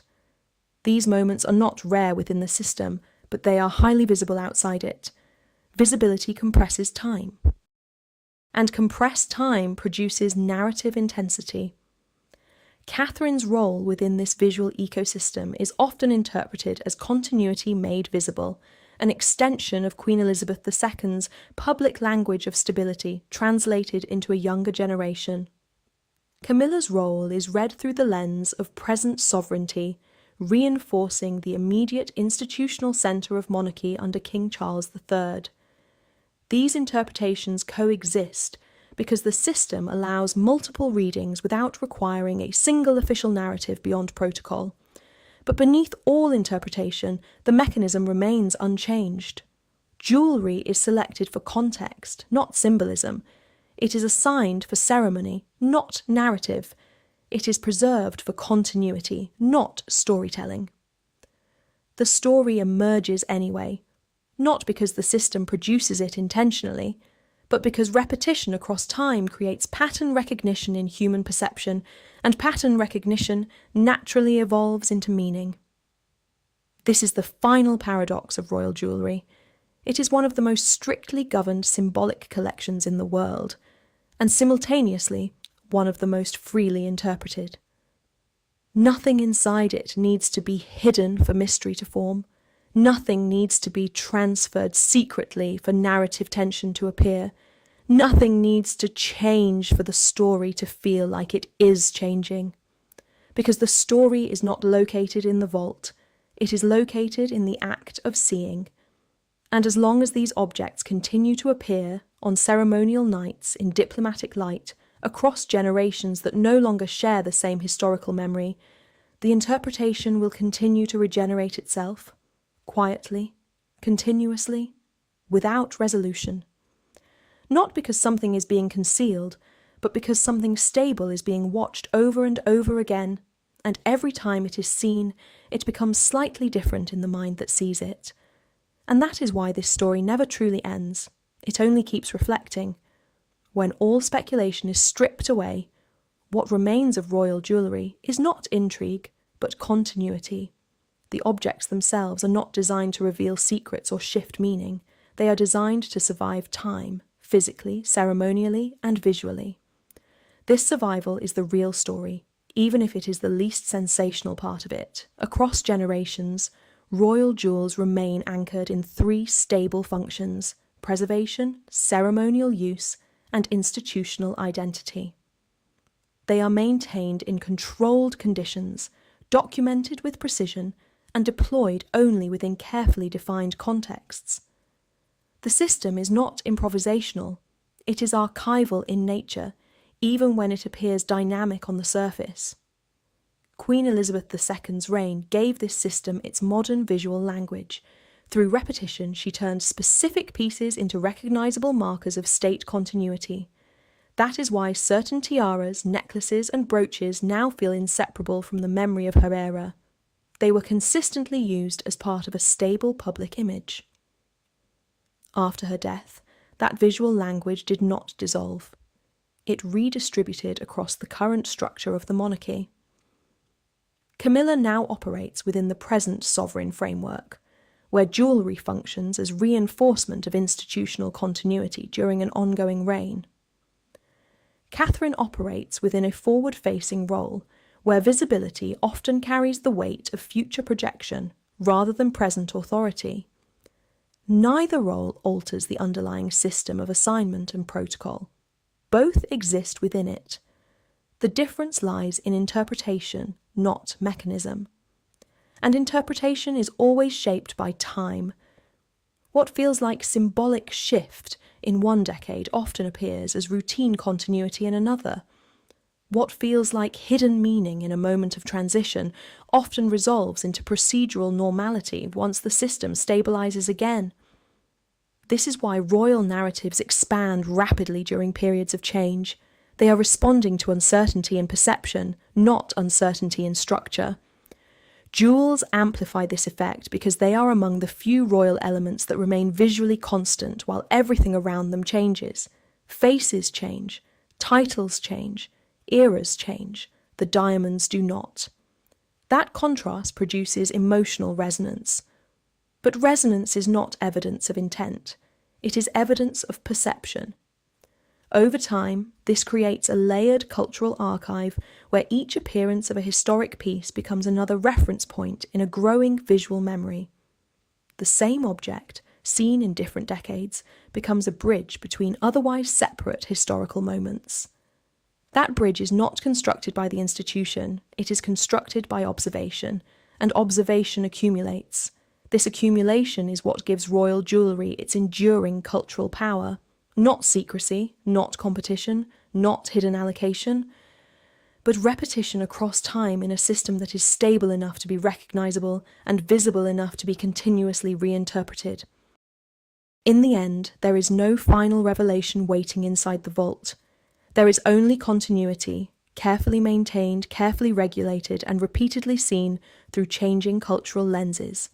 And as long as that continuity remains visible, the story will continue to exist in parallel with it. Not as truth versus myth, but as structure versus interpretation. And neither of them ever fully replaces the other. There is a final misconception that often follows long narratives about monarchy and its symbols. The expectation that clarity will eventually arrive, as if history behaves like a story with a final reveal. But institutions like the British monarchy do not operate on narrative closure. They operate on continuity across time, where meaning is not concluded, it is maintained. Royal jewels exist entirely inside that principle. They are not endpoints of inheritance stories. They are not secret indicators of preference, nor silent records of internal hierarchy disguised as decoration. They are regulated cultural artifacts whose meaning is never fixed, because their function is never meant to be interpreted only once. Their role is to reappear. And every reappearance resets interpretation. Queen Elizabeth II's era created the most stable visual framework for this system in modern memory. Through disciplined repetition, she established a recognisable language of state imagery, where specific jewels became associated with continuity itself. That stability is why her presence still dominates how these objects are remembered. But memory is not the same as structure. After her reign, the structure did not change its logic, it simply entered a new phase of visibility. Camilla's role now sits firmly within the present institutional frame, reinforcing the monarchy as it currently exists. Catherine's role sits within the projected continuity of that same institution, representing its forward-facing visual identity. Both positions are defined, procedural, and institutionally separate from any narrative rivalry that external commentary may construct. The jewels move within those roles not as messages, but as regulated ceremonial tools. And yet, the moment they are seen, they become something else in the public mind. A tiara is not just a regulated artifact, it becomes a reference point. A necklace is not just assigned for an event, it becomes a signal in a larger perceived story. A brooch is not just selected for tradition, it becomes a fragment of imagined continuity. This transformation does not happen inside the institution, it happens in observation, and observation does not remain neutral for long. It builds pattern, pattern becomes interpretation, interpretation becomes narrative, and narrative eventually detaches from the system that produced the original image. This is why stories of hidden vaults, exclusive inheritance, or symbolic bypassing continue to circulate even when the operational reality is procedural and well-defined. These narratives are not evidence-based descriptions of how the monarchy functions. They are cultural attempts to give emotional shape to repeated visibility, but the system itself does not need emotional shape. It needs stability, and stability is achieved through repetition, documentation, and controlled ceremonial use. The jewels do not explain themselves. They do not signal internal dynamics. They do not change meaning depending on who wears them. They simply return to visibility under conditions determined by institution, not interpretation. And that return is enough to keep the story alive indefinitely. Because as long as the same objects reappear across different eras, they will continue to gather new meanings in every viewing generation. Not because anything hidden is being revealed, but because nothing hidden is required for meaning to be created. And so the story does not conclude here. It simply continues, quietly, structurally, repeatedly, whenever the light touches the same diamonds again, and the world once more decides they must be saying something more than they actually are. At the edge of every long historical narrative, there is a point where adding more explanation no longer deepens understanding. It only extends the illusion that complexity will eventually resolve into a single answer. The reality of royal symbolism does not resolve in that way, because it was never constructed to. Royal jewels are not narrative instruments in themselves. They are regulated heritage objects whose meaning is continually produced outside of them. Inside the system, they remain consistent, catalogued, preserved, assigned, and returned. Outside it, they become something entirely different, cultural surfaces onto which each generation projects its own structure of meaning. This dual existence is what sustains their power. Queen Elizabeth II's long reign gave the most stable modern expression of that system. Through decades of controlled repetition, she transformed certain pieces into recognisable markers of continuity. That consistency is why her image remains so closely associated with specific jewels. They became part of a visual language that defined an era of monarchy. After her passing, that language did not collapse. It dispersed. Camilla now represents the present institutional continuity of the crown, where jewellery functions within established ceremonial order under a reigning monarch. Catherine represents the projected continuity of that same system, where visibility is often interpreted through the lens of future queenship. Both roles are structurally defined, not emotionally negotiated through symbolic objects. The jewels themselves do not shift between those interpretations. They simply appear when required. But appearance is where interpretation begins, and interpretation is where narrative forms. A tiara worn in one generation becomes historical memory in the next. A necklace seen in different decades becomes a perceived thread of continuity. A brooch reappearing in a new context becomes a point of speculation. None of these transformations occur within the institution. They occur in the act of viewing, repeated across time and amplified by modern media. This is why royal jewellery attracts disproportionate narrative weight compared to its actual administrative role. It is one of the few remaining elements of monarchy that is consistently visible, materially unchanged, and culturally resonant across centuries. That combination makes it uniquely susceptible to storytelling. But storytelling is not structure, it is response. And responses vary with time, context, and collective memory. There is no hidden transfer embedded in the objects, no concealed hierarchy expressed through vault allocation, no private symbolic conflict encoded in their circulation. The system is governed by procedure, not narrative signalling. Its logic remains stable even as its visibility becomes more intense. And that intensity is what creates the sense of unfolding meaning. In reality, nothing is unfolding inside the system. It is only being seen more often, and seen from more angles, and seen through more layers of accumulated cultural memory. Which is why the story never reaches a final conclusion that satisfies interpretation. Because the system is not designed to conclude, it is designed to continue, and as long as it continues, quietly, ceremonially, predictably, the jewels will return to light again and again, carrying no secret message beyond their own persistence. And each time they do, the story will begin once more in the mind of whoever is watching. The most important truth about royal jewellery is also the least dramatic one. It does not speak, it does not choose, and it does not remember in the way stories require it to. It exists within a system that is older than any single reign and more stable than any modern interpretation of it. That system is built on continuity, continuity of custody, continuity of ceremony, continuity of visibility under controlled conditions. Nothing inside it depends on hidden emotion or private hierarchy expressed through objects, and yet outside that system, meaning continues to grow. Not because something new is being revealed, but because the same things are being seen again. Catherine appears in historic pieces and continuity is read into it. Camilla appears in ceremonial jewels and stability is read into it. Images of Queen Elizabeth II remain embedded in collective memory, and they become the reference point against which all current appearances are measured.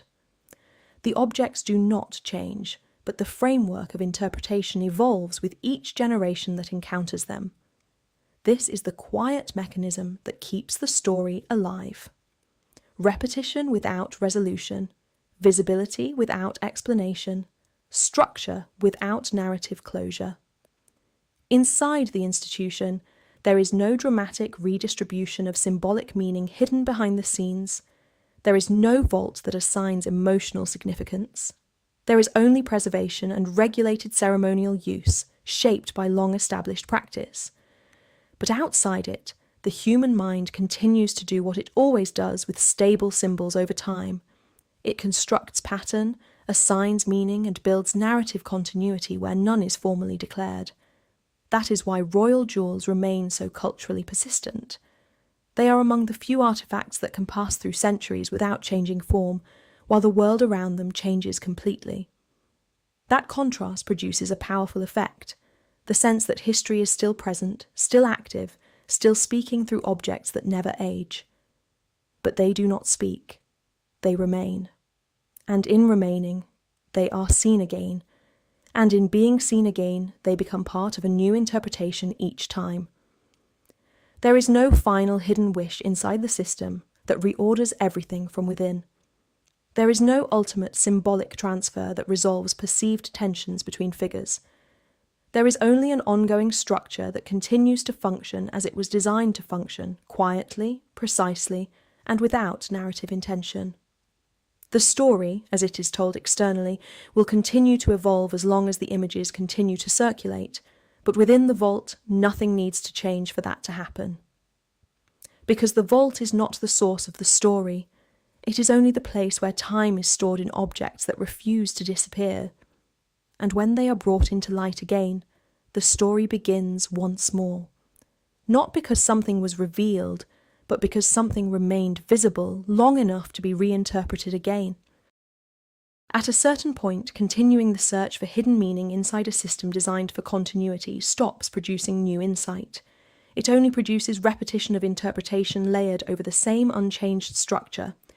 Royal jewels remain exactly what they have always been inside the monarchy.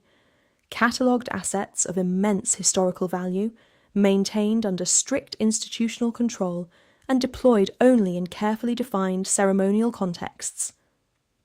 Their function does not expand or contract based on public attention. Their operational logic remains stable across reigns. What changes is the density of observation. Modern media has turned every appearance into a permanent visual record. A tiara worn for a single evening becomes a global reference point within minutes, compared across decades within hours, and absorbed into long-term cultural memory almost instantly. This creates an illusion of accelerated history, as if the objects themselves are moving through transformation. They are not. They are being repeatedly re-seen. And repeated seeing is what generates narrative momentum. Queen Elizabeth II's era provided the most consistent visual baseline for this system.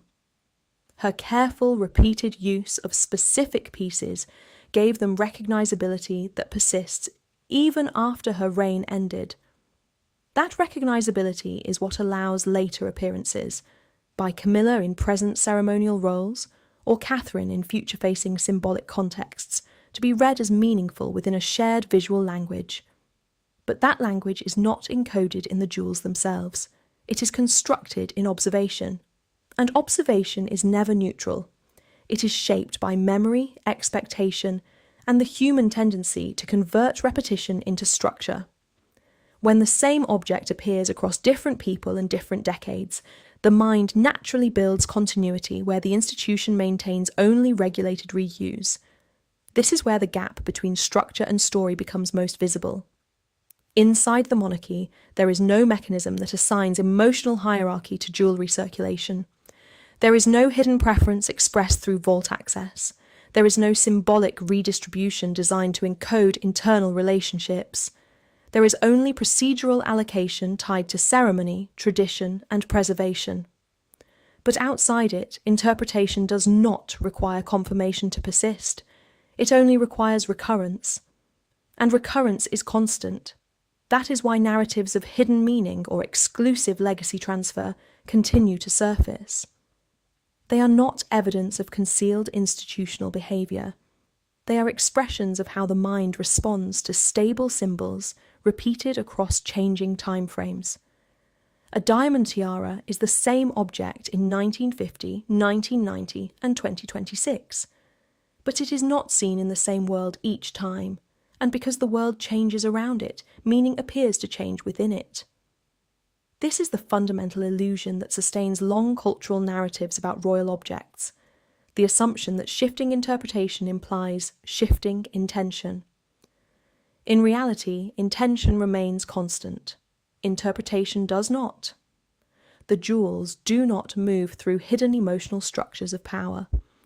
They move through a system designed to preserve them and display them under controlled circumstances. Everything beyond that is cultural layering added by observation over time. And layering, once accumulated, becomes difficult to separate from perceived truth. But beneath all of it, the system remains unchanged, stable, procedural, continuous, and ultimately indifferent to the narratives formed around it, because it does not generate meaning. It only maintains visibility. And visibility, repeated long enough, will always become story in the eyes of those who watch it, even when there is nothing new left to reveal. At this stage of the narrative, the important distinction is no longer about adding detail. It is about separating two things that often get blended together when discussing monarchy: institutional function and cultural interpretation. Royal jewels exist entirely within institutional function. Their movement is governed by rules that are procedural, documented, and consistent over time. They are preserved, assigned for ceremonial use, and returned to storage under controlled conditions. Nothing about this system depends on personal symbolism being encoded into their circulation. But cultural interpretation operates differently. It does not require access to internal rules. It only requires visibility of outcomes. That is why the same objects can generate such different readings depending on who is observing them and in what historical moment they are seen. A tiara worn during Queen Elizabeth II's reign becomes part of her visual legacy. The same tiara worn decades later becomes part of a different generational context. The object has not changed, but the surrounding framework of meaning has. This is where Catherine, Camilla, and the memory of Elizabeth II often become linked in public discourse, not because the institution formally connects them through symbolic redistribution of jewels, but because the objects themselves persist across their appearances, inviting comparisons simply by existing in shared visibility. Camilla's role remains anchored in present institutional representation. Catherine's role is increasingly associated with future-facing continuity. Elizabeth II remains the fixed historical reference point that stabilises interpretation across both. None of this requires hidden vault decisions or private symbolic transfers. It only requires repetition of use across time, and repetition is inevitable in a system designed around ceremonial continuity. The emotional weight that people attach to these appearances comes from a different source: the human tendency to read sequence as narrative. When something appears again after years, the mind does not treat it as administrative reuse. It treats it as meaningful return. When an object appears across different individuals, it is interpreted as relational. When it appears across decades, it becomes historical. But the system itself does not encode these readings, it simply continues its function. This is why the idea of ultimate transfer, exclusive inheritance, or hidden symbolic allocation persists even without structural evidence. These narratives are not descriptions of how royal jewellery operates. They are explanations created to give emotional coherence to repeated visibility. Yet the institution does not require emotional coherence to function. It requires continuity. And continuity is achieved without narrative explanation. The jewels remain stable across time. The world around them does not. That contrast produces the illusion of movement inside the objects themselves, when in reality all movement is external, interpretive, cultural, and perceptual. Over time, this creates a layered effect where the same tiara, seen repeatedly across generations, accumulates meaning far beyond its administrative role. But that accumulation is not stored within the object. It is stored in observation, and observation is always subject to change. This is why the story cannot reach a final point of resolution, not because something is hidden, but because nothing needs to be hidden for interpretation to continue evolving. As long as the same objects reappear in public ceremonial life, they will continue to generate new readings. Each generation will see them through its own context, its own assumptions, and its own cultural frameworks. And each time, the same cycle repeats. Structure remains stable, visibility continues, interpretation expands, until what is seen and what is meant become temporarily indistinguishable again, even though within the system itself nothing has changed at all. At this point, the most accurate conclusion is also the least dramatic. There is no additional layer beneath the structure that changes how it operates. Royal jewellery does not contain a second narrative hidden behind the official one. It does not function as a coded map of internal relationships, nor as a silent ledger of preference or rivalry. Its reality is simpler, and for that reason less compatible with the kinds of stories that tend to grow around it. It is a system of controlled visibility, that is all. The jewels exist within a long-established framework, where meaning is not embedded in the objects themselves, but produced by the conditions in which they are seen. Those conditions are ceremonial, institutional, and carefully regulated across generations. The system is designed for continuity, not interpretation. But interpretation still happens. And it happens because human perception is structured to look for pattern in repetition. When Queen Elizabeth II repeatedly wore specific tiaras, necklaces, and brooches across decades, those objects became visually associated with stability.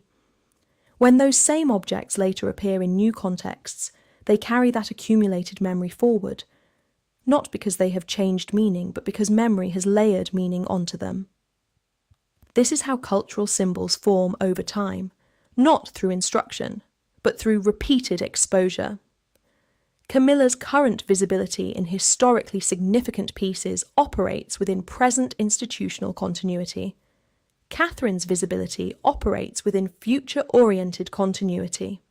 Both are expressions of the same system functioning across different temporal positions, not competing symbolic claims embedded in the objects themselves. The jewels do not decide these roles.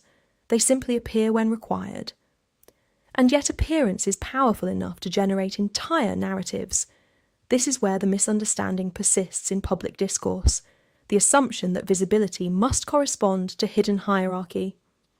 That repeated appearance must indicate internal shift. That selection must reflect symbolic transfer beyond ceremony. But within the institution, selection is procedural, contextual, defined, and documented. The emotional structure built around it exists elsewhere, outside the system in observation, interpretation, and cultural memory. That is where meaning accumulates, and where narratives of exclusive inheritance or vault-level preference emerge despite lack of structural support. These narratives persist not because they are confirmed, but because they are compelling. They offer coherence where there is only repetition. They offer story where there is only system. But even without them, the objects continue to function exactly as intended, preserved, assigned, and displayed under controlled conditions that have remained stable across reigns. No hidden mechanism alters that process, no unseen hand reorders it, no private symbolic transfer exists within its logic. And so the final clarity is not a revelation, but a correction of expectation. There is no deeper vault narrative waiting to be uncovered, because the system was never built to contain one. What remains is simpler than myth, but more durable than interpretation. A continuous structure of ceremonial use and a continuous cycle of public observation. The jewels do not conclude anything, they do not explain anything, they simply reappear, and in reappearing they allow the same story to be told again, in slightly different words, by a world that never stops trying to turn visibility into meaning. At the far end of any long attempt to extract hidden meaning from a stable system, something subtle happens. The story stops describing the object and starts reflecting the observer. Royal jewels are particularly prone to this effect because they are visually constant while the world around them is not. The diamonds do not evolve. The gold does not reinterpret itself. The settings do not adjust to cultural mood. They remain structurally identical across decades of political change, media acceleration, and generational turnover. What changes is the frame in which they are seen. That frame is shaped by memory, expectation, and the need to find narrative coherence in repetition. Inside the monarchy, this does not alter how the system functions. Jewellery is still managed through defined categories, assigned for ceremonial use, and maintained as part of a preserved collection that prioritises continuity over personal symbolism. The internal logic is administrative, not interpretive. But outside the system, interpretation is unavoidable, because a tiara does not appear in isolation. It appears in context, on a person, in a moment, under public attention. And every repetition of that appearance adds another layer to how it is remembered. Over time, the object becomes less about itself and more about the accumulated memory surrounding it. This is why Catherine's appearances in historic pieces, Camilla's role in present ceremonial representation, and Queen Elizabeth II's long-established visual legacy all become interwoven in public perception, even though they function separately within the institution. The connection is not structural, it is observational, and observation is always cumulative. With enough repetition, the mind begins to organise pattern, who wears what, when it appears, how often it returns, what historical associations it carries. These patterns feel like meaning because the human brain is designed to extract structure from recurrence. But recurrence is not intent, it is simply consistency, and consistency is the foundation of the entire system. The monarchy does not need symbolic volatility in its jewellery to remain culturally significant. It relies on the opposite, stability of objects across time. That stability allows continuity to remain visible even when everything else changes.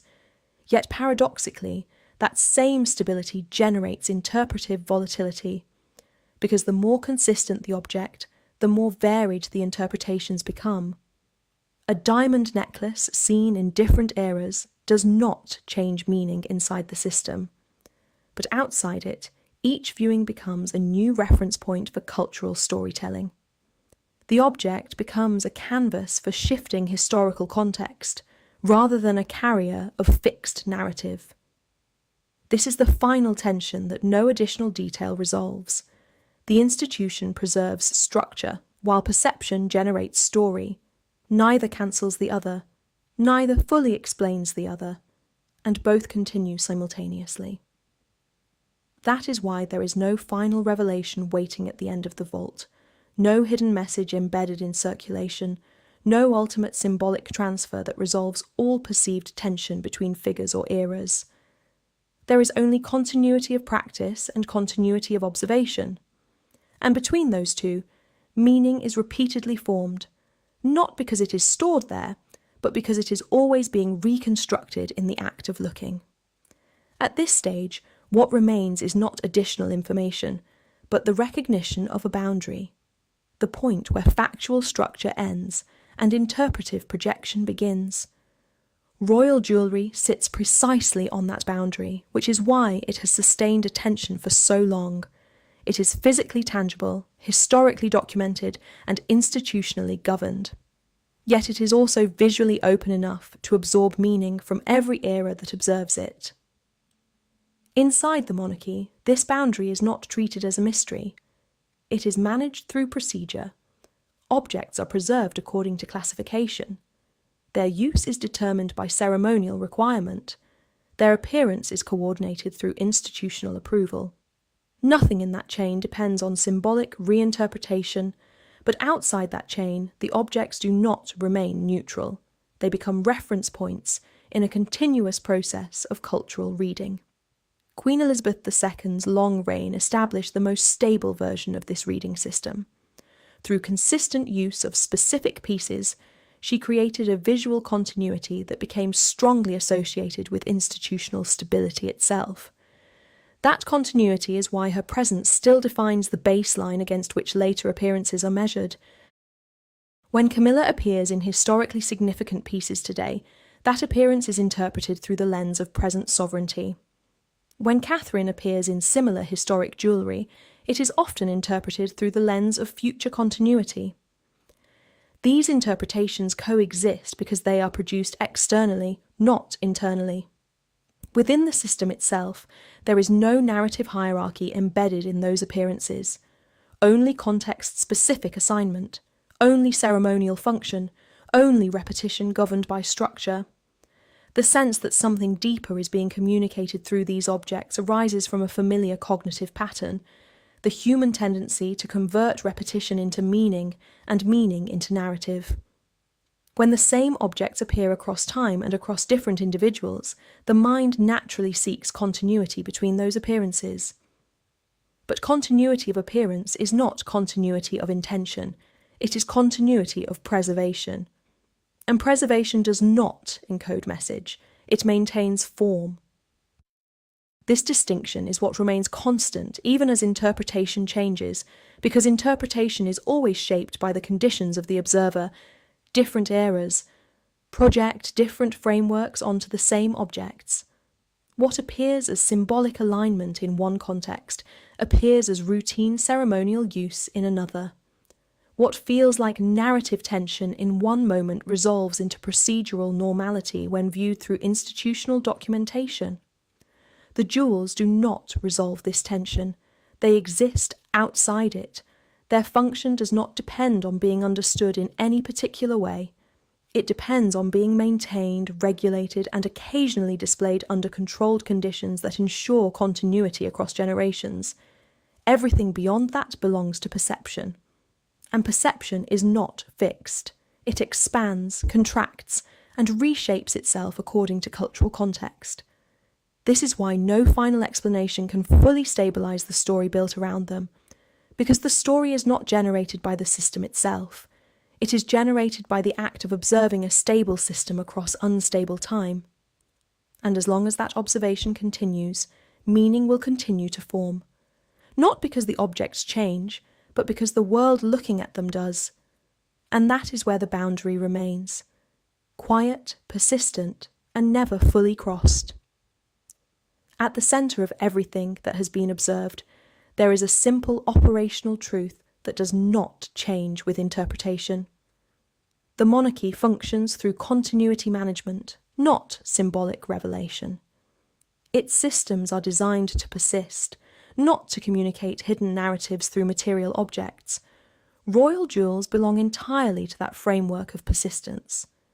They are preserved across decades because they are part of a long institutional memory, not because they encode shifting interpersonal meaning between figures. Their movement through public ceremonies is governed by structured decision-making processes that prioritise historical appropriateness, preservation requirements, and ceremonial coherence. This is why the same pieces can appear across vastly different eras without any change in their underlying status. They are not reinterpreted by the institution, they are reactivated. But outside that operational logic, a second system always forms in parallel: cultural interpretation. This system is not governed by rules, it is governed by perception. And perception is inherently comparative. When Camilla wears historically significant pieces in state contexts, the appearance is read as reinforcement of present institutional continuity. When Catherine wears similar historic pieces, the appearance is read as projection into future continuity. These readings emerge because the human mind organises repeated visual information into relational structure, even when no such structure is formally embedded in the system. Queen Elizabeth II's era provides the anchoring reference point for both interpretations. Her consistent visual presence created a stable set of associations that still frames how royal jewellery is perceived today. That stability is why her reign remains the dominant interpretive baseline, even after structural transition. But baselines are not mechanisms, they are memory anchors. Inside the institution, nothing in the circulation of jewellery depends on narrative hierarchy between individuals. There is no hidden redistribution that assigns symbolic meaning based on interpersonal dynamics. There is only assignment based on ceremony, tradition, and defined protocol. Yet the appearance of structure in observation is enough to generate story, because repetition creates pattern, and pattern creates inference, and inference, once stabilised over time, becomes cultural narrative. This is the quiet mechanism that sustains ongoing fascination with royal jewels. They are stable enough to resist change, but visible enough to invite constant reinterpretation. That combination produces a feedback loop between institutional continuity and public meaning-making. The institution maintains the objects, the public maintains the story around them. Neither side controls the full outcome of that interaction, and neither side needs to, because the system does not rely on interpretive agreement to function, it relies on procedural consistency. As long as the jewels are preserved and used within established ceremonial frameworks, the institutional role is fulfilled. Everything beyond that belongs to observation, and observation does not conclude, it accumulates, which is why, even after all layers of narrative are examined, the core reality remains unchanged. The jewels do not contain the story, they only remained visible long enough for stories to form around them, again and again, without ever needing to resolve into a final meaning. There is a point where extending explanation no longer clarifies the subject, it only reinforces the feeling that clarity is always just one more layer away.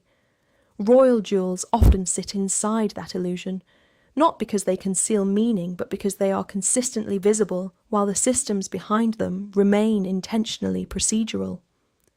That mismatch between what is seen and what is governed is where most enduring narratives form.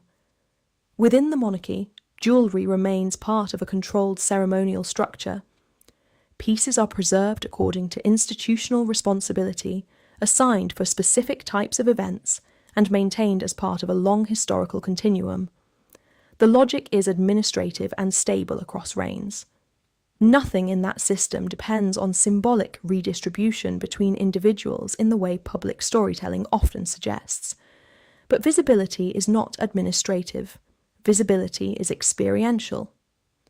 When Camilla appears in historically significant jewellery, the moment is absorbed into a framework of present institutional authority. When Catherine appears in similar historic pieces, the moment is absorbed into a framework of future-oriented continuity. These interpretations arise because the human mind does not naturally separate structured systems from relational meaning when the same objects are seen repeatedly across time. Queen Elizabeth II's reign intensified this effect by producing one of the most visually consistent symbolic languages in modern monarchy.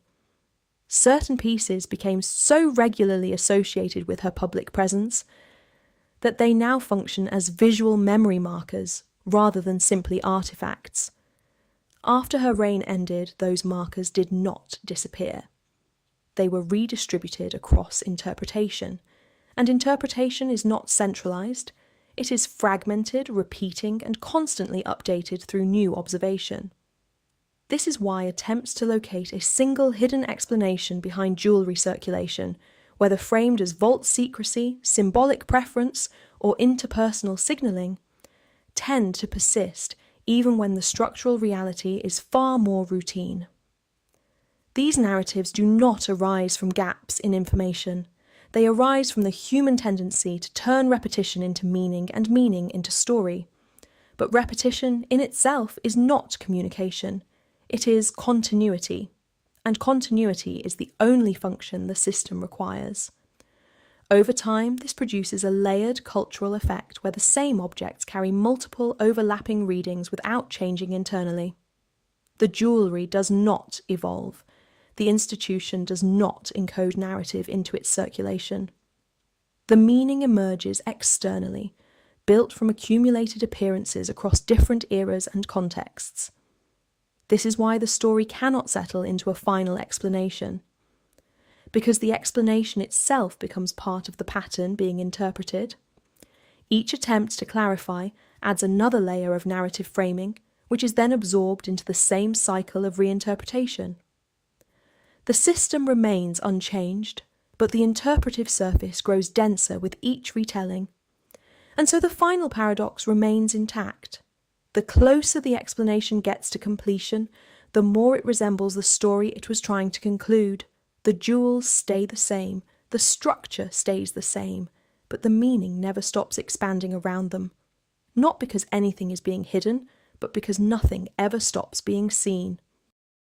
At this stage, further expansion no longer changes the underlying reality of the system being described.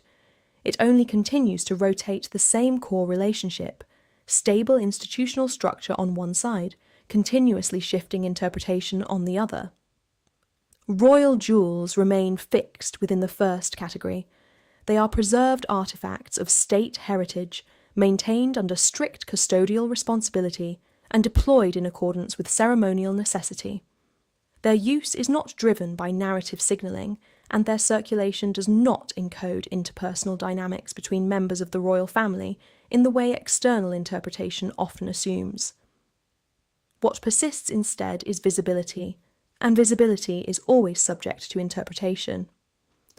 When Camilla appears in historically significant pieces, the institutional reading is continuity of present sovereignty and ceremonial stability.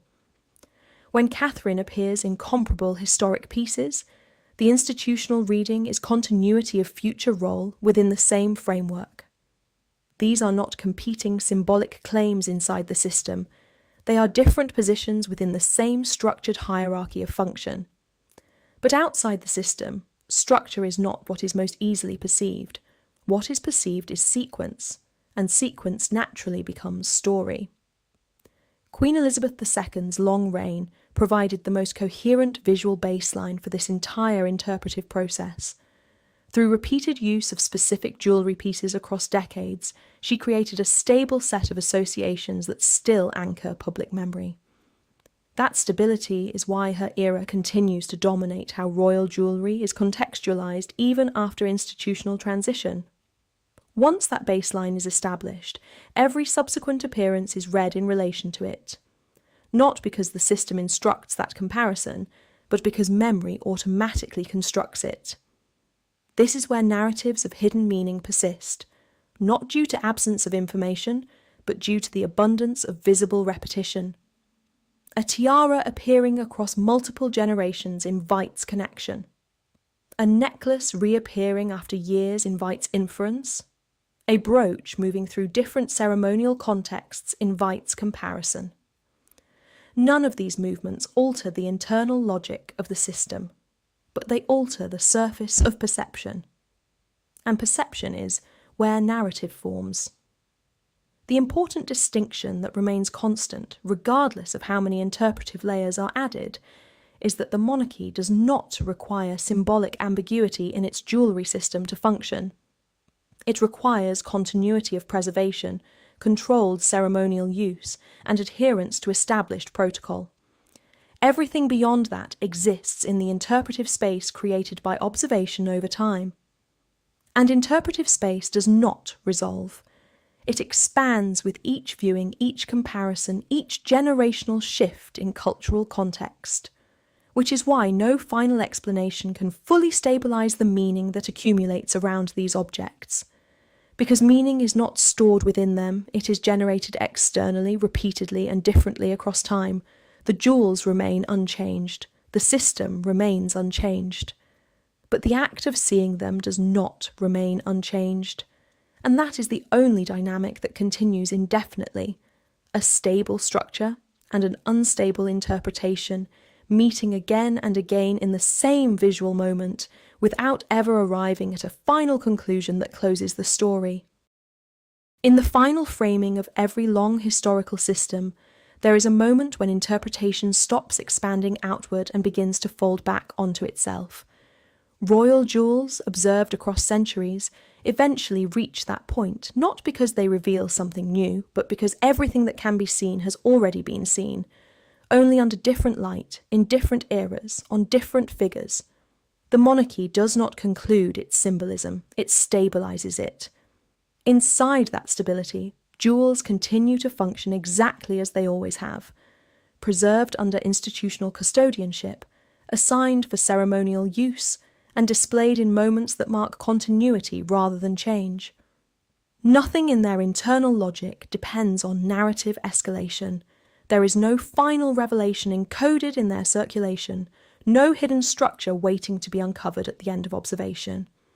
And yet, externally, the sense of culmination always arrives, because human perception does not register continuity as static, it registers it as sequence. And sequence, when extended far enough, begins to feel like story-reaching resolution. Queen Elizabeth II's visual legacy remains the strongest anchor of that sequence. Her consistent use of specific pieces created a reference system that still defines how royal jewellery is read today. Even after her passing, that visual language persists, not as ownership, but as memory structure embedded in public consciousness. From that anchor point, all later appearances are measured. Camilla's presence in historically significant jewellery is absorbed into the present tense of monarchy, an institution still functioning, still performing continuity in real time. Catherine's presence is absorbed into its forward projection, an image of continuity extending beyond the current moment into future stability. But neither of these readings exists inside the vault. They exist in observation, and observation is always larger than structure. This is the final tension that remains constant to the very end. The system is closed in function, but open in perception. It does not change its rules to accommodate interpretation, and it does not correct interpretation when it diverges from structure. It simply continues its cycle of preservation and ceremonial visibility. Jewels reappear, ceremonies repeat, time advances, and meaning accumulates around the same objects without ever altering them. In this final view, there is no hidden inheritance waiting to be uncovered, no ultimate symbolic transfer encoded beneath visibility, no concluding secret that resolves the perceived narrative tensions between figures or eras. There is only continuity rendered visible, and visibility rendered infinite in interpretation. The jewels do not end the story. They hold it in place long enough for every generation to see it again, as if for the first time, even though nothing within it has ever changed. When the narrative layer finally settles, what remains is not revelation, but structure stripped of illusion. The royal collection continues to exist as it always has, preserved, catalogued, and ceremonially activated within a framework that predates all modern interpretation surrounding it. There is no final moment in which meaning is assigned once and for all. There is only repeated visibility across time and repeated observation across changing cultural conditions. Each generation arrives with its own language for describing what it sees, but the objects remain unchanged by those descriptions. This is why royal jewels resist closure. not because they conceal something deeper, but because they never contained narrative intention to begin with. They are not the endpoint of hidden stories. They are stable artifacts inside an institution designed for continuity. Everything else, the perceived tensions, symbolic readings, generational comparisons, and imagined transfers of meaning, emerges after the fact, constructed externally through observation, memory, and cultural framing. Queen Elizabeth II's era remains the most visually stable reference point for this entire system, which is why it continues to shape interpretation long after its end. Camilla's role stabilises the present institutional form. Catherine's visibility projects continuity forward. These positions coexist within structure, even as they are reinterpreted outside of it, and that separation never fully closes, because structure does not speak in narrative form. It only operates, and what is seen operating becomes story. In the end, there is no hidden vault of meaning that resolves everything behind the scenes. There is no final symbolic truth waiting beneath the surface of ceremony. There is only continuity, quiet, procedural, and uninterrupted. And there is interpretation, endless, shifting, and always larger than what produced it. The jewels remain where they have always been. The system remains unchanged,